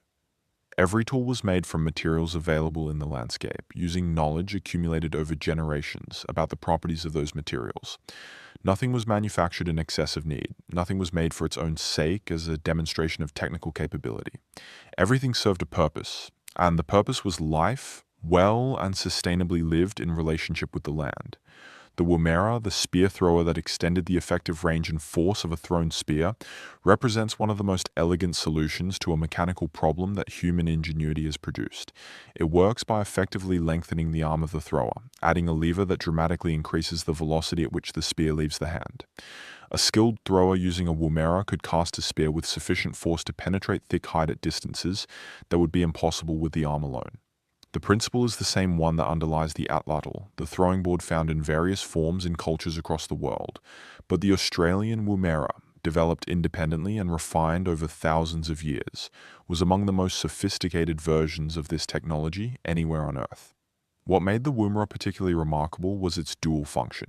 The same implement that served as a spear thrower was also commonly fitted with a small stone flake at one end, making it a functional cutting tool as well. A single implement, carefully made and maintained, thus served multiple purposes, which in a mobile lifestyle where every item carried had to justify its weight and its place in the load, was an enormous advantage. The integration of functions into single tools is a hallmark of mobile hunter-gatherer technology worldwide, and the Australians had mastered it with characteristic elegance. The boomerang, perhaps the most globally recognized symbol of Aboriginal technology, was not primarily a hunting weapon. The returning boomerang, the kind that curves back to the thrower when thrown correctly, was used for play, for recreation, and sometimes for hunting birds by mimicking a hawk, but the non-returning boomerang, the heavier, straighter form, was the more serious hunting and fighting tool. It was used to bring down animals by delivering a stunning blow, and in combat it served as a powerful thrown weapon capable of causing serious injury. The carving and finishing of a good boomerang required considerable skill and knowledge of the particular properties of the wood. Different woods had different flexibilities and different densities, and the craftsperson had to understand how to shape the implement to achieve the specific flight characteristics desired. Fiber technology, which left fewer traces in the archaeological record than stone, was likely equally important in the daily lives of Aboriginal Australians. Baskets, bags, nets, string, cord, rope, fish traps, carrying containers of many kinds. All were produced from plant fibers, animal sinews, and hair, using techniques that had been refined over thousands of years. The string-making traditions of many groups involved twisting fibers together in ways that produced cordage of remarkable strength and consistency. Nets made from such cordage were used to catch fish, to snare animals, and for carrying and storage. The possum skin cloaks of the southeastern groups, carefully constructed from dozens of individual pelts sewn together with bone needles and sinew thread, represented another dimension of fiber and textile skill. Garments that were both functionally effective against the cold of the southern winters, and beautiful objects decorated with incised geometric patterns on the inner surface of the hide. Marks on rock climb in your imagination to a sandstone overhang somewhere in the ancient northwest of Australia. Feel the warmth radiating from the stone. The shade of the overhang is a relief from the sky, and as your eyes adjust to the dimmer light, you begin to see the walls and ceiling above you are not blank stone. They are covered from head height down to where the rock floor begins, with images, animals in motion, fish and turtles and kangaroos, and strange creatures that might be species long extinct. Human figures, some in the act of running or hunting, some arranged in ceremonial postures that suggest a significance beyond the literal. Geometric patterns of circles and lines and dots whose meaning you can only guess at. And among them, something that stops your breath. A handprint, made by pressing a hand flat against the stone and blowing pigment around it, so that the negative space of a human palm and 5 human fingers has been preserved in ochre on rock for tens of thousands of years. Someone stood here. Someone pressed their hand to the stone and breathed pigment around it and left a mark, not a word, not a name, but a presence. An irrefutable record of a human being who stood in this exact spot, reached up, and chose to mark themselves on the world. The rock art of Australia is among the oldest in the world. Dating rock art precisely is technically challenging because the organic materials sometimes incorporated into the pigments do not always survive in a form that can be dated reliably, and the rock surfaces themselves cannot be directly dated by radiocarbon methods. But there is compelling evidence for rock art in Australia dating back at least 28,000 years, and some researchers argue for dates considerably older. In the Murujuga cultural landscape, known to most Australians as the Burrup Peninsula, in the Pilbara region of Western Australia, there is one of the densest concentrations of petroglyphs, images carved into rock surfaces rather than painted on them, in the world. An estimated 1 million or more individual images cover the rocks of this relatively compact area, some of them potentially among the oldest representational art on Earth. The rock art traditions of Aboriginal Australia were not a single tradition. There were hundreds of distinct traditions, each rooted in the specific dreaming stories and cultural practices of a particular language group or region, each with its own iconography, its own stylistic conventions, its own relationship to the specific country and the specific ancestral stories of its place. The art of Arnhem Land in the Northern Territory is visually distinct from the art of the Kimberley region just to the west. The art of the Pilbara is different again from the art of the Cape York Peninsula or the art of the southeastern regions. These are not just variations in style. They are fundamentally different artistic traditions with different histories, different vocabularies of symbol and image, and different relationships to the sacred and the everyday. In Arnhem Land, the X-ray style of painting, in which the internal organs and skeletal features of animals are depicted alongside the external form, creates images of extraordinary visual complexity and power. These paintings, many of them made with ochre and white pidgeot and other natural pigments on bark as well as on rock surfaces, depict fish and barramundi and kangaroos and other animals in a way that shows not just their outer appearance but their inner structure. This is not a naive or accidental convention. It reflects a relationship to the animal that goes beyond surface appearance to an understanding of what the animal is on the inside, where its life and its nutritional value and its spiritual significance reside. The Wandjina figures of the Kimberley are among the most immediately striking images in all of Aboriginal art. Large, pale, almost spectral figures with enormous dark eyes, rounded heads surrounded by what appears to be a halo of cloud or lightning, and no mouths. The Wandjinas are ancestral beings associated with the rains and the fertility they bring. They are depicted on rock shelter walls across a wide area of the Kimberley, and the images associated with particular sites were regularly repainted and refreshed by the custodians of those sites, who maintained the images not as historical artifacts to be preserved unchanged, but as living presences, beings whose power needed to be renewed and sustained through regular ceremonial attention. A Wandjina image that was left untended, that was allowed to fade and deteriorate without renewal, was understood to lose its power and with it the rains it brought. This concept of maintaining and refreshing art, rather than allowing it to age and accumulate patina as evidence of its antiquity, reflects a fundamentally different relationship to time and to the nature of cultural objects than that which prevails in Western aesthetic tradition. In Western thinking, the original work is the authentic one, and age is a mark of value. In many Aboriginal traditions, the authority of a sacred image lies not in its age, but in its living connection to the ancestral story it depicts. And that connection is maintained not by preserving the physical object unchanged, but by continually renewing it, re-engaging with it, keeping it alive through active ceremonial participation. The image is not a record of the past, it is a presence in the present. Body painting was another art form of extraordinary complexity and significance. The human body itself became a canvas for designs and symbols expressing identity, sacred association, ceremonial role, and connection to country. The patterns applied to the body during ceremony, using ochre and white pigment and other natural materials, were not decorative in the casual sense of that word. They were transformative. They changed the person wearing them, connecting them to the ancestral beings whose patterns they bore, making visible the invisible connections between the human and the sacred. Ground designs, elaborate patterns created by scraping and arranging the surface of the ground, sometimes incorporating natural materials like feathers and plant matter to create three-dimensional elements of great beauty, were created for specific ceremonial purposes and allowed to disperse after the ceremony was complete. Their value lay not in their physical permanence, but in the act of their creation and the ceremonial context that gave them meaning, made, used, and released. Like everything else in the Aboriginal approach to the world, they were part of a process, not an object.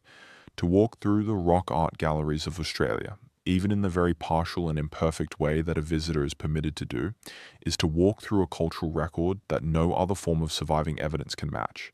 These are not illustrations of stories. They are the stories themselves, present in their physical form, speaking across time in a visual language that we can only partially decipher, but that communicates even to eyes very different from those that made them, something undeniable about the richness and the depth and the extraordinary beauty of the lives that produced them. The conventions of the X-ray style found in Arnhem Land, in which the internal anatomy of animals was depicted alongside their external form, were not a naive or accidental choice, but a deliberate and philosophically meaningful one. The rendering of bones and organs alongside skin and feathers expressed a particular understanding of the relationship between surface and depth, between the visible and the invisible, between the life of a being and the structural reality that underlies and makes possible that life. To show the spine of a barramundi inside the body of the painted fish was to show the fish more completely than a purely external representation would have done. It was to acknowledge that what was most essential and most interesting about the fish was not merely its surface appearance, but its whole being, its wholeness as a creature of the dreaming. The style was also practically useful. Knowing the internal anatomy of the animals one hunted was genuinely valuable knowledge, and the tradition of representing it in art reinforced and transmitted that knowledge. The Wandjina figures of the Kimberley region are among the most striking and immediately recognizable images in Australian rock art. Large-headed, with huge eyes and no mouth, surrounded by what appear to be halos or headdresses of radiating lines, they are associated with rain and fertility and with the creative power of the ancestral period. Their custodians maintain them by repainting them at appropriate times, refreshing their colors and renewing their power. A Wandjina figure left unpainted was understood to be weakening, losing its capacity to bring rain and maintain the fertility of the country. The repainting was therefore not merely artistic maintenance. It was an act of ceremony, of renewal, of continued relationship between the people and the ancestral power the Wandjina embodied. Body painting occupied a central place in ceremony throughout the continent. The patterns applied to the bodies of dancers and initiates were not decorative in any superficial sense. They were expressions of identity, of affiliation, of connection to the dreaming. Particular patterns belonged to particular clans, to particular dreaming tracks, to particular ceremonies. To paint a pattern on a body was to align that body with the ancestral power associated with the pattern, to make the dancer temporarily a vehicle for the ancestral being whose mark they bore. The ochres used in body painting, the yellows and reds and whites and blacks of the mineral palette, were themselves associated with particular meanings and particular powers. Red ochre was associated with blood, with vitality, with the sacred. White was associated with certain ancestral beings, with particular times and particular ceremonies. The ground designs of the arid center, elaborate patterns created in sand or earth for specific ceremonies, and then dissolved once the ceremony was complete, represent a tradition of ephemeral art that was in some ways the most radical of all. These were works of considerable complexity and beauty, invested with enormous ceremonial meaning, created with great care and skill, and then allowed to return to the earth from which they had come. Their impermanence was not a limitation. It was part of their meaning. The ceremony that required them had passed. The design had served its purpose. The country absorbed it back. The web of family. In the world of traditional Aboriginal Australia, you were never alone. Not in the simple sense that you were surrounded by people, though that was also true. You were never alone in a deeper, more encompassing sense. The kinship system in which you existed connected you by specific name relationships and the obligations those relationships carried to virtually every other human being you were likely to encounter in the course of your life. And beyond that, it connected you through the dreaming to the ancestral beings, to the animals and plants of your country, to the stars in the sky, and to the entire living web of relationships that constituted the world. Understanding Aboriginal kinship systems is one of the most challenging intellectual exercises in all of anthropology, and it is one that has occupied researchers for generations without producing complete accounts. Not because the systems are irrational or poorly organized. On the contrary, they are among the most systematically and explicitly organized social structures anywhere in the world. The challenge is that they operate according to principles so different from those of Western kinship and social organization that the mind trained in Western frameworks needs to do some serious restructuring to follow them. And even then, the full depth of the most complex systems, the 8-section systems of the desert regions, for example, is difficult for an outsider to hold in mind all at once. The basic unit of Aboriginal social life was not the nuclear family of European tradition. It was something larger and more interconnected. Across most of the continent, Aboriginal societies were organized around a system of skin groups, also called sections or subsections or moieties, depending on the specific system in use, which divided everyone in the society into a number of named categories. These categories determined, among other things, who you could and could not marry, how you addressed and behaved toward every person you met, what your ritual obligations were, and your specific relationship to the dreaming stories and sacred sites of your country. Every person was born into one of these sections, determined by the sections of their parents according to specific rules that varied between different groups, but that were internally consistent and followed predictable logical patterns. Your section determined which section you could marry into, and your children's section was determined by a different rule again. The result was a system of relationships that cycled through the sections over multiple generations in a predictable and orderly way, so that your grandchildren on one line would be in the same section as you, while your grandchildren on another line might be in a different one.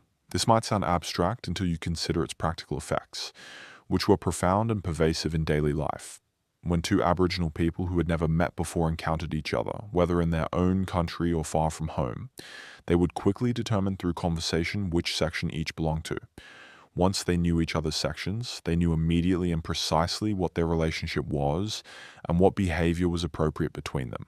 This might be an open, joking relationship full of comfortable familiarity and permitted humor.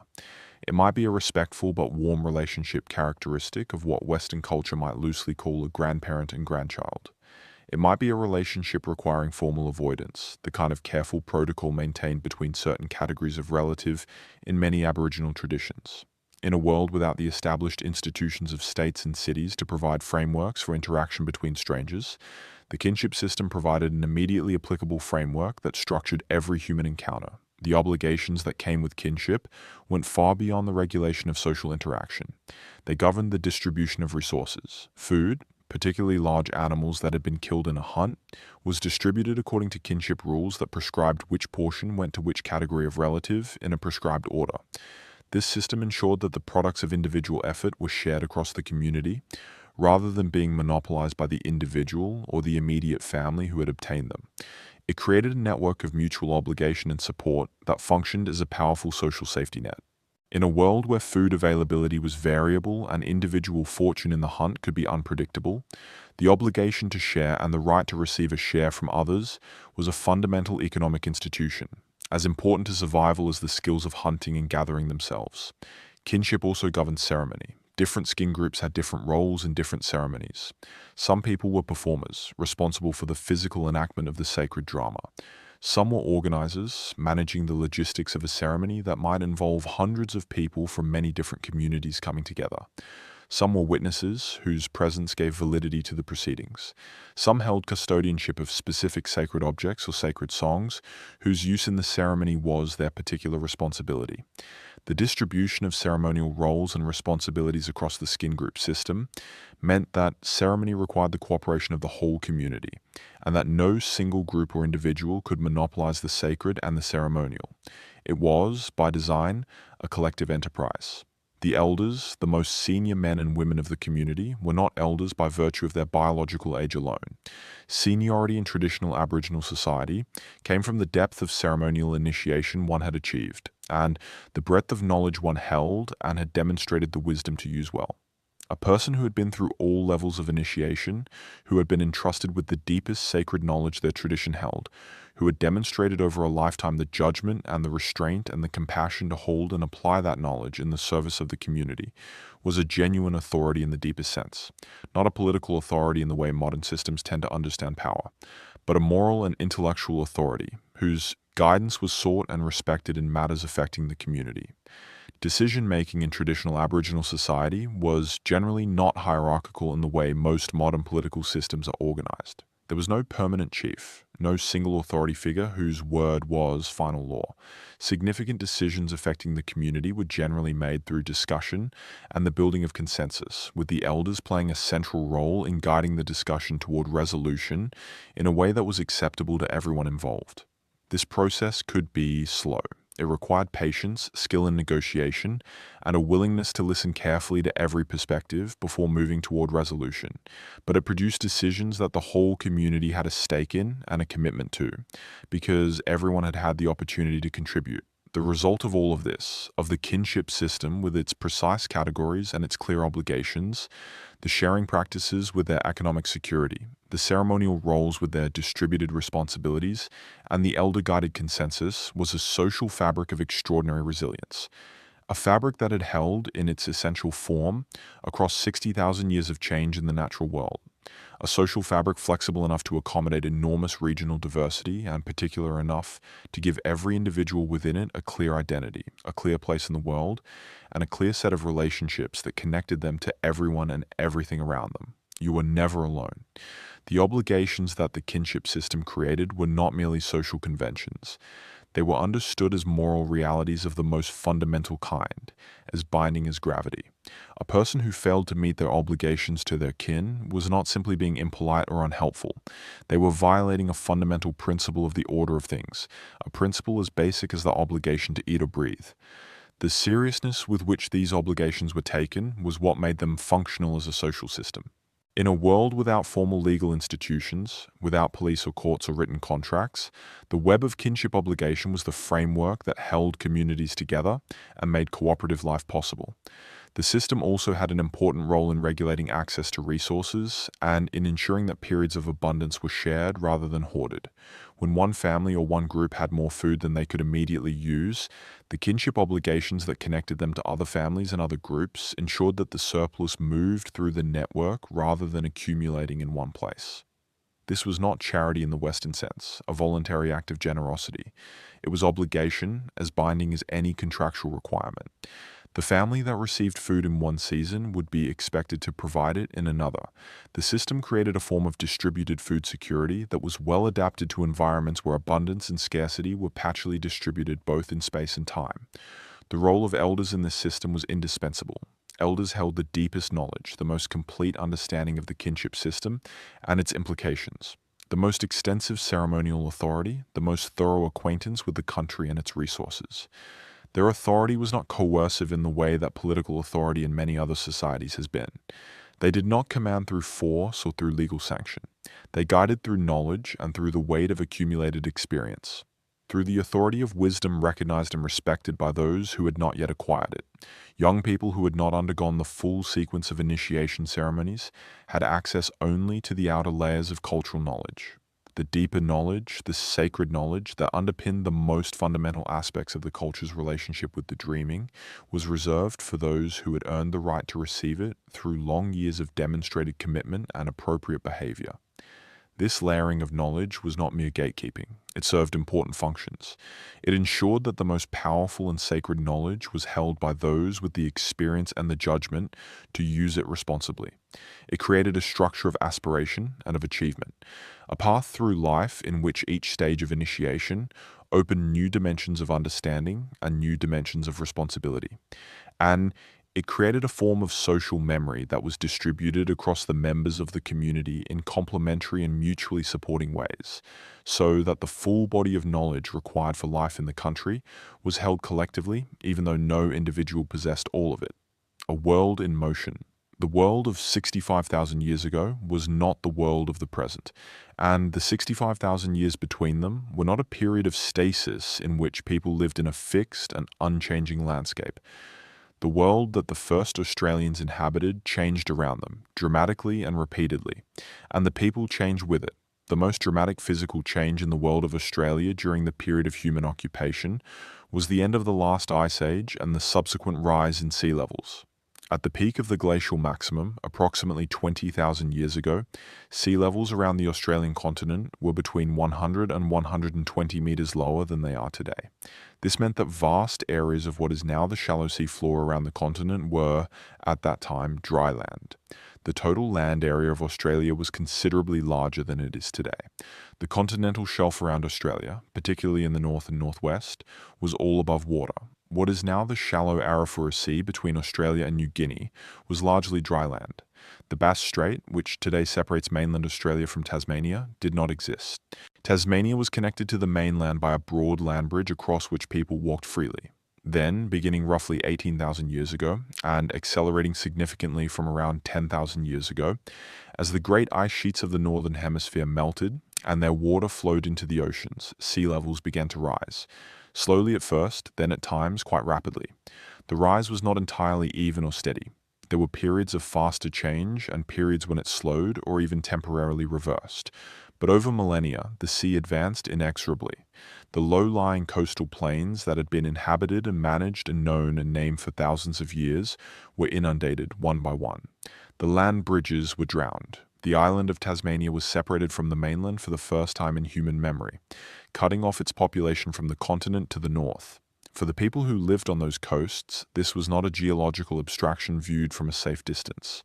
It was a lived experience, stretching across many generations. No individual would have witnessed a dramatic and sudden submergence of familiar land in a single lifetime. The change was slow by human standards, though fast by geological ones.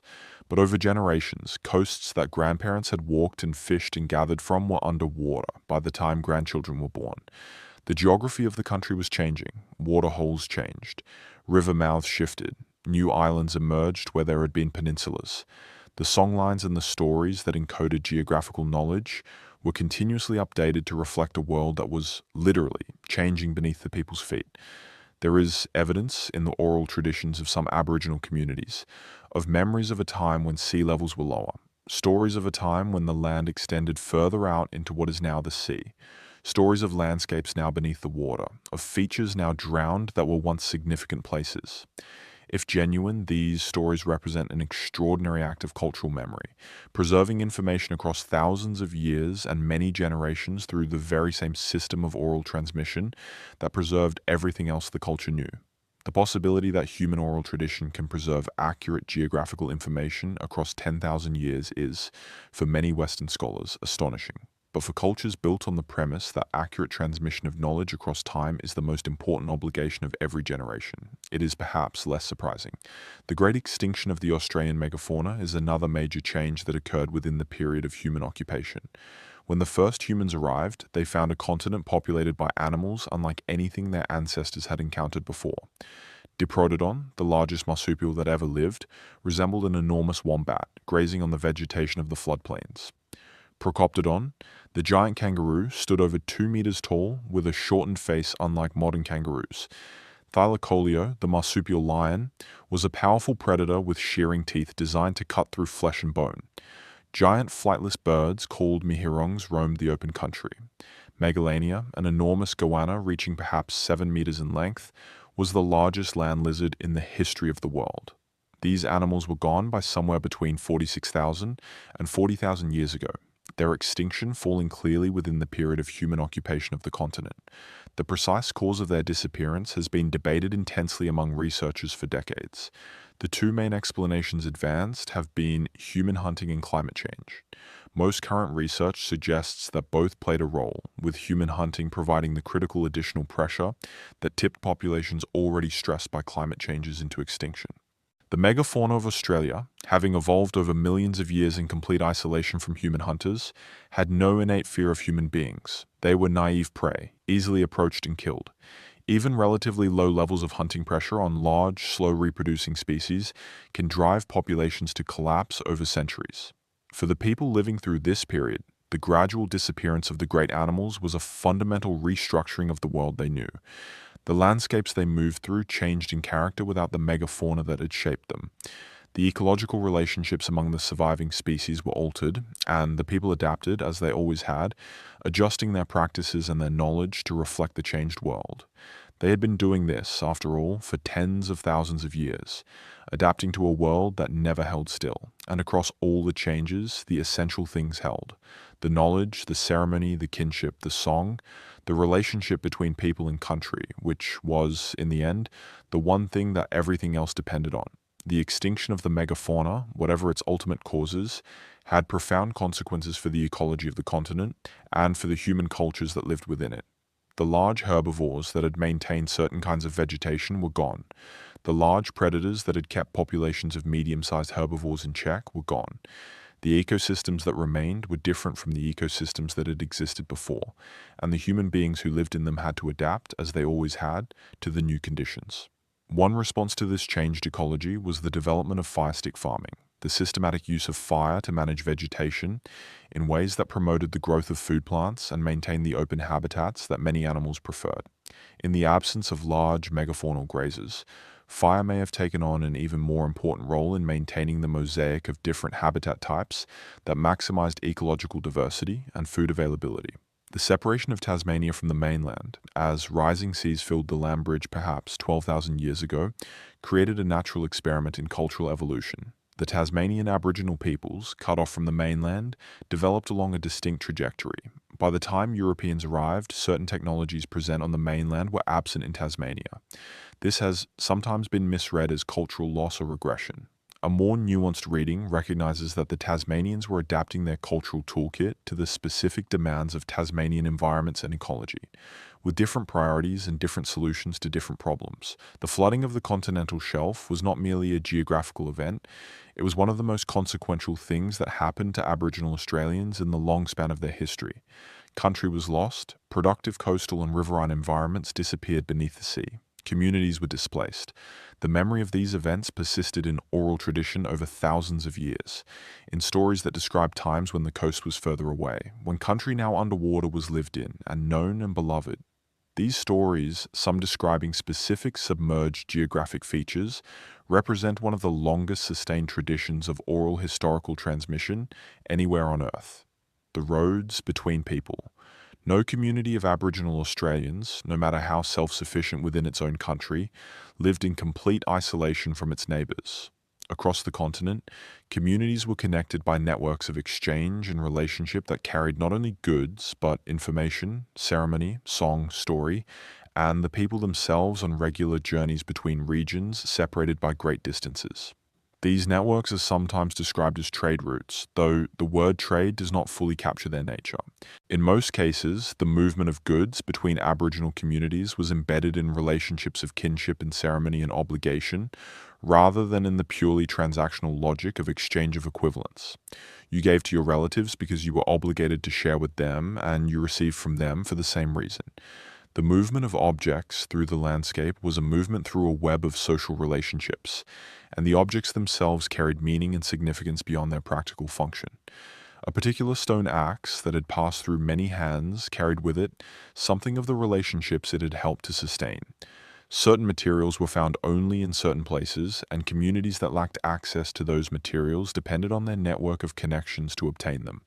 Stone for tools, ochre for ceremony and art, particular kinds of wood for implements, shells from the coast, seeds that grew only in specific regions, plant medicines available only in certain environments. All of these moved across the landscape through the hands of people passing them on as gifts, as ceremonial obligations, as expressions of the relationships that bound the communities of the continent into a single, if highly complex, social world. The movement of ochre across the continent is particularly well documented. Ochre, the iron oxide pigment central to Aboriginal art, ceremony, and body decoration, occurred in deposits of varying quality and color across the continent, and ochre from particularly fine deposits was transported over very long distances. Analysis of ochre found in archaeological sites many hundreds of kilometers from any natural source confirms sustained, systematic movement of this material across the continent for purposes of exchange. The great trading expeditions and gathering events that brought communities together at significant times of year were social events of considerable importance. They brought communities together for ceremony, for the resolution of disputes that could not be settled within a single community, for the arrangement of marriages that maintained the genetic and social health of communities living in relative isolation from each other for much of the year, and for the exchange of knowledge. New songs, new stories, new ceremonial elements, and new practical innovations all spread through the exchange networks of the continent. Perhaps the most remarkable example of long-distance contact in pre-European Aboriginal Australia was the relationship between Aboriginal communities of the far north and the Makassar traders from what is now the Sulawesi region of Indonesia. The Makassans, who came to the northern Australian coast each year with the northwest monsoon to harvest sea cucumbers, trepang, for sale to Chinese merchants, had been visiting the northern coast of Australia for hundreds of years before British colonisation. The contact was regular, sustained, and mutually significant. Aboriginal communities assisted in the harvesting and processing of trepang and received in return iron tools, cloth, rice, and other goods that found their way inland through exchange networks. The influence of this contact on northern Aboriginal communities was considerable. Iron tools appeared in Aboriginal material culture of the north well before British contact, having been traded inland from the coast. Aboriginal words entered the Makassan language, and Makassan words entered some Aboriginal languages. Rock art in the Northern Territory includes images of Makassan praus, their distinctive sailing vessels, demonstrating the significance of the contact in the visual cultural record. Some Aboriginal men travelled to Makassar on the trading vessels and returned with knowledge of a wider world. The relationship was not between equals, and it had its exploitative dimensions, but it was genuine cross-cultural contact of a kind that refutes any simple notion of pre-European Australia as a continent sealed from the rest of the world. The roads between people were many and old, and along those roads the knowledge and the culture and the ceremony of 60,000 years of human life in Australia flowed and mixed and grew. The Makassan contact, which brought the trapping fishermen of Sulawesi to the northern coasts of Australia for perhaps 4 or 5 centuries before European arrival, left deep traces in the cultures of the Aboriginal peoples of Arnhem Land and the surrounding regions. The Yolngu people of northeastern Arnhem Land incorporated Makassan elements into their ceremonial life, their art, and their language. Makassan words entered Yolngu languages. Makassan images appeared in Yolngu bark paintings. The praus, the distinctive sailing vessels of the Makassans, were depicted in art and described in song. The relationship was not merely commercial. It was genuinely cultural, a sustained engagement between two sophisticated maritime peoples that produced a hybrid zone of shared references and shared history. The trade in ochre across vast distances illustrates both the sophistication of the exchange networks and the depth of the cultural and ceremonial significance attached to certain materials. Ochre from specific sources had specific ceremonial properties that ochre from other sources did not possess. The red ochre of the Wilgie-Mia mine in Western Australia, for example, was traded across an enormous area. People who received this ochre were not merely acquiring a pigment that happened to be red. They were acquiring a material with a specific identity and a specific ceremonial power that its origin in that particular place gave it. The trade routes that carried ochre across the continent were therefore simultaneously commercial routes, ceremonial routes, and routes of cultural connection and obligation. Pearl shell from the Kimberley coastline made its way through exchange networks deep into the arid interior of the continent, traveling perhaps 2,000 kilometers from its coastal source to reach groups who had never seen the ocean. The shell was valued not just as a beautiful object, but as a ceremonially powerful one, associated with water and with fertility and with the creative power that water represented in arid country. Its passage through the exchange networks was governed by the same principles of kinship obligation and ceremonial relationship that governed all other aspects of the society. The giving and receiving of shell was not mere commerce. It was an act of social and ceremonial significance, a renewal of relationship between groups who might meet only rarely, but who were connected by the enduring web of obligation and reciprocity. Sound and ceremony.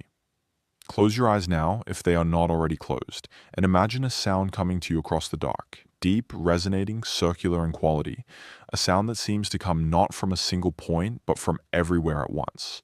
It rises and falls in slow pulses, rich with overtones that fill the space around it, and beneath it there is a steady, rhythmic percussion of clapping sticks maintaining a pulse as old as the continent itself. This is the sound of ceremony. And ceremony in traditional Aboriginal Australia was the heartbeat of everything. The didgeridoo, known by many names in different language groups, the Yidakian Yolngu, is made from a hollow eucalyptus branch, one that termites have eaten from the inside to leave a roughly tubular hollow. The player blows into one end with vibrating lips and uses the technique of circular breathing to maintain a continuous sound while simultaneously breathing in through the nose. The result is that extraordinary continuous drone, rich in texture and varying in tone through the physical adjustments of the player's mouth and vocal tract that can be sustained for as long as the player wishes. Within the drone, skilled players produce an enormous range of sounds and rhythmic patterns, mimicking bird calls, animal sounds, the rhythms of ceremony, the voices of ancestral beings. It is, to ears that have never encountered it before, one of the most distinctive and affecting sounds in all of human music. But the didgeridoo was primarily a northern Australian instrument, concentrated in the tropical north and northwest. In other parts of the continent, different musical traditions and different instruments prevailed. Clapping sticks were widespread across the continent. The human voice in song was everywhere the primary and the most sacred musical instrument. Song was the central medium of Aboriginal cultural expression. The songlines that mapped the continent were songs. The ceremonies that maintained the health of the country and the relationship between people and the ancestral world were songs. The transmission of sacred and ecological knowledge from one generation to the next was accomplished largely through song. The mourning of the dead was expressed through song. The welcome given to visitors was song. The celebration of abundance, the marking of seasonal transitions, the initiation of young people into adulthood, all of these were events in which music was not an accompaniment to something else, but the central activity itself. Ceremony was the great integrating institution of Aboriginal social life. It was the occasion when the multiple threads of dreaming, kinship, ecological knowledge, art, music, and social obligation were woven together into a single, unified experience. Ceremony renewed the connection between the living and the ancestral world. It maintained the health and vitality of the country by reenacting, in the sacred space of ceremony, the creative actions of the ancestral beings, renewing the power they had deposited in the world. It marked the irreversible transitions in human life, birth and initiation and death. It resolved conflicts and renewed alliances. And it transmitted, in its highly structured and carefully maintained form, the deepest knowledge that the tradition held, in a way that engaged not just the mind, but the body, the emotions, and the spirit. Initiation ceremonies, which marked the transition from childhood to adulthood, were among the most significant events in any individual's life. The initiation of young men typically involves some degree of physical ordeal, as well as extensive instruction in sacred knowledge. The ordeal was not suffering for its own sake. It was a transformative experience, deliberately designed to mark the irreversible nature of the transition from one life stage to another and to create a bond of shared experience between those who had undergone the same process. A young man who had been through initiation carried with him, for the rest of his life, the knowledge that he had endured something real and had come through it changed. That knowledge shaped his relationship to his community and to himself. Women's ceremonies, equally important and equally complex, are less well documented in the historical record, largely because male researchers historically had no access to them. What is clear is that women in traditional Aboriginal society maintained their own ceremonial life, their own sacred knowledge, their own songs, and their own systems of transmission and initiation. The full picture of Aboriginal ceremonial culture is one that includes both of these parallel and complementary traditions, each complete in itself, each essential to the wholeness of the culture. In the quiet of this night, as you drift towards sleep, let the sound of ceremony be the last thing in your mind, voices rising together in the dark. The rhythm of the clapping sticks, the deep resonance of the earth itself, and 60,000 years of memory alive and breathing in the sound. The way in which the didgeridoo produces its sound is itself a kind of ceremony, a physical discipline that takes years to master and that, once mastered, produces an experience for the player that is simultaneously musical, meditative, and physical. The circular breathing technique, in which the player inhales through the nose while simultaneously expelling air through the mouth by pushing with the cheeks, is one of the more remarkable respiratory skills that human beings have developed, allowing the production of a continuous, unbroken column of sound that does not follow the normal rhythm of breath. Learning this technique is not merely a matter of acquiring a musical skill. It is a kind of bodily transformation, a reorganization of the relationship between the body and breath that, once achieved, changes the experience of playing in ways that are difficult to describe to someone who has not experienced them. The songs transmitted through ceremony carried layers of meaning that were only fully accessible to those who had been initiated to the appropriate level of knowledge. A song might carry in its melody and its words an outer layer of meaning accessible to all, a story of an ancestral event or a description of a landscape feature. Beneath that would be a deeper layer, accessible to those with more knowledge, in which the same words carried additional meanings, perhaps encoded geographical information about the country through which the songline passed, or more detailed knowledge of the ancestral story. And beneath that, accessible only to the most senior initiates, would be a still deeper layer, in which the full ceremonial and sacred meaning of the song was encoded. The song was a vessel holding multiple levels of knowledge simultaneously, releasing them progressively to those who had earned the right to receive them. The role of ceremony in maintaining social cohesion across the vast distances of the continent cannot be overstated. Large gatherings for ceremony brought together groups who might not otherwise see each other for years. These gatherings were opportunities not just for the performance of ritual, but for the renewal of relationships, the resolution of disputes, the exchange of goods, the arrangement of marriages, and the transmission of knowledge across the network. The ceremonies that required the participation of many groups simultaneously were also mechanisms for ensuring that those groups maintained their connections with each other, that the web of obligation and reciprocity that held the continental social network together did not become slack from disuse. The song was the thread, and as long as it was sung, the web held. The people of Mungo. In the far southwest of New South Wales, in the dry country near the border with Victoria, there is a place that looks, to a first-time visitor, like the surface of another world. The Willandra Lakes region is a landscape of lunettes, the great crescent-shaped dunes of ancient lake shores, formed when the lakes that once filled this basin were alive and full and surrounded by the rich resources of a wetter world.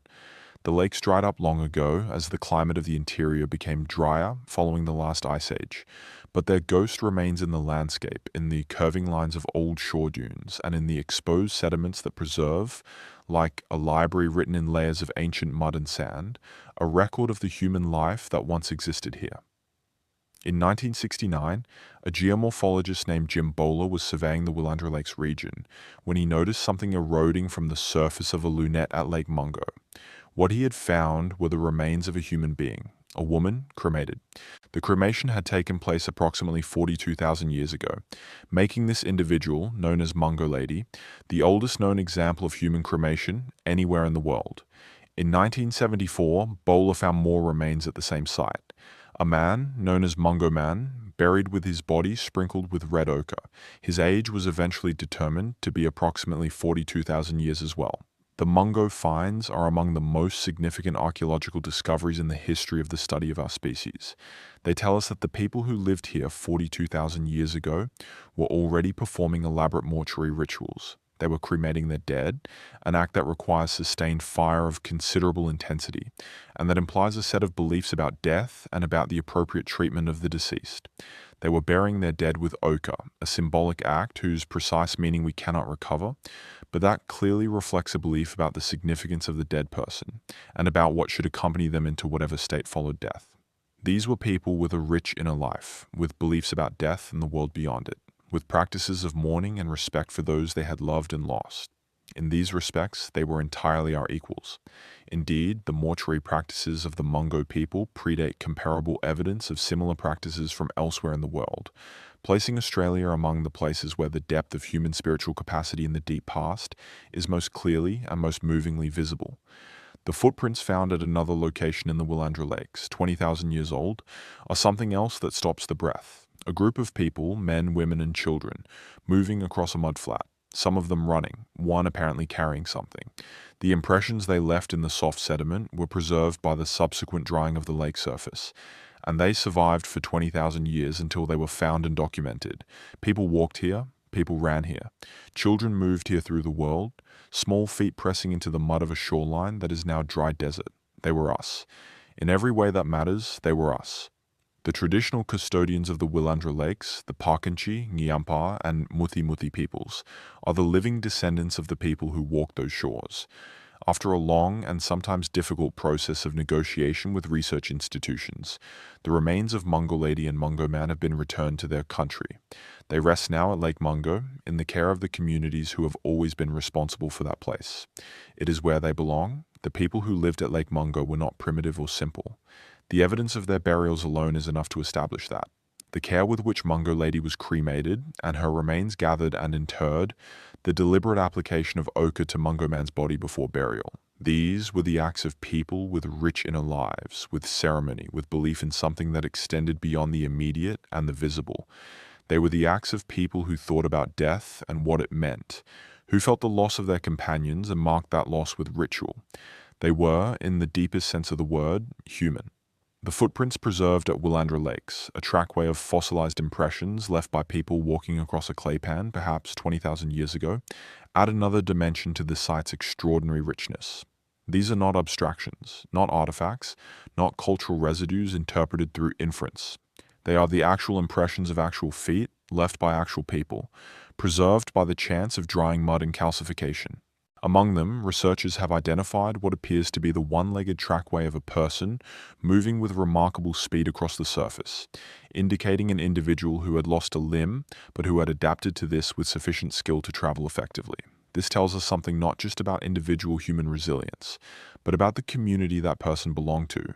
In a world where survival was demanding, an individual with a serious physical disability continued to be part of the community, was supported, was cared for. The footprints tell a story of a human society in which the vulnerable were not simply abandoned. The return of Mungo Lady's remains to her country in 1992, after decades in a university storage facility, and the return of Mungo Man in 2017 were events of profound significance. They were acknowledgements of something that Aboriginal Australians had maintained throughout the long disruption of colonization, that these ancient people were their ancestors, that the country of the Willandra Lakes was their country, and that the relationship between the living and the dead, between the present community and its deep ancestors, was a relationship that deserved to be honored. The homecoming of the old ones was, in its quiet way, a statement about the continuity of the oldest living culture on Earth. The long continuity. We have walked a long way tonight. Not in any physical sense, but in the sense that matters, through time, through 60,000 years of human life in a particular place, through the stories of people who arrived on an unknown shore and chose, over generation after generation, to know it and love it and tend it and sing it. They did not conquer the land. They did not reshape it in the image of a human design, or force it to conform to a human will. They shaped themselves, their culture, their knowledge, their ceremony, their social life, their art, their music, and their understanding of the world to fit the land, to be genuinely of it, to belong to it in the way that nothing that merely occupies a place can ever truly belong. The continuity of Aboriginal Australian culture, from those first footprints on a northern shore 65,000 years ago to the living communities of today, is the longest continuous cultural tradition of which we have clear evidence anywhere on Earth. It survived ice ages and megafaunal extinctions. It survived the rising of the seas that drowned familiar shores and changed the geography of the continent. It survived drought and flood and the slow, patient transformations of climate over millennia. It carried through all of those changes a body of knowledge about how to live with the earth rather than against it, how to be in relationship with the natural world rather than separate from it. That is of relevance and value to every human being alive on this planet today. What is most astonishing about this story, in the end, is not the scope of it. Not the 60,000 years, though that number is astonishing enough in its own right. What is most astonishing is its ordinary human depth. The 60,000 years of the first Australians is a story of people loving their children and grieving their dead, of people learning from their elders and teaching their young, of people finding beauty in the world and expressing that beauty in ochre and song, of people sitting around fires in the long Australian dark and telling the stories that made sense of everything, of people being afraid and being brave, being hungry and being fed, being alone and then not alone, living and dying and being remembered in the voices of those who came after. It is, in every way that matters, the human story, just played out in one place over the longest time. As you drift now towards sleep, if sleep has not already found you, let the image of that first fire settle in your mind. Somewhere in the vast Australian night, 60,000 years ago, a small flame. The smell of wood smoke drifting in the warm air. the sound of breathing in the dark. People gathered close in the warmth, telling the stories that hold the world together. It is still being told, the land is still there. The sky above it still holds more stars than any city can imagine. The red earth still glows in the last light of afternoon. The waterholes still fill with the rains. The eels still move through the channels the Gunditjmara built. The songlines are still sung by those who know them, and the people who have known that land for longer than any others on earth are still there, still carrying the knowledge, still tending the relationships, still singing the country into being every day, as it has always been sung, as it was sung before history began. Rest now. You have heard something old and beautiful tonight, something that deserves to be heard with the full, quiet attention of the mind in the gentle hours. Let it settle in you like the fine red dust of the ancient country, slow and fine and full of a meaning that does not require words. The story does not end here. It only pauses to let you sleep. In a world that often mistakes novelty for progress and speed for sophistication, there is something deeply valuable in the contemplation of 60,000 years, not as a curiosity, not as a record to be admired from a comfortable distance, but as a demonstration of what human beings are capable of when they commit fully to the project of knowing a place and living within it with attention and care and ceremony. The Aboriginal Australians did not conquer their continent. They entered into relationship with it. They learned from it, they adapted to it, they tended it, they sang it into continued being. Let that feeling settle in you now, alongside the heaviness of your body and the slowing of your breath. Somewhere in the world, even now, there are people who carry this knowledge, who hold these stories, who walk the songlines their ancestors walked, and sing the songs their ancestors sang. The thread has not broken. After everything, the thread has not broken.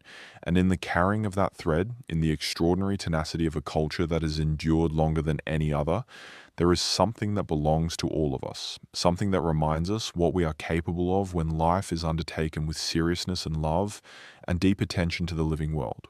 Sleep now. Let it all settle gently into the deep, quiet places of the mind. The continent rests beneath its ancient stars. The old songs are still in the air. The country breathes quietly, slowly, as it has always breathed, through 60,000 years of night and morning, holding its people in the oldest and most enduring embrace on earth. You are held within that story too, in the long dark, in the quiet. Rest now, sleep.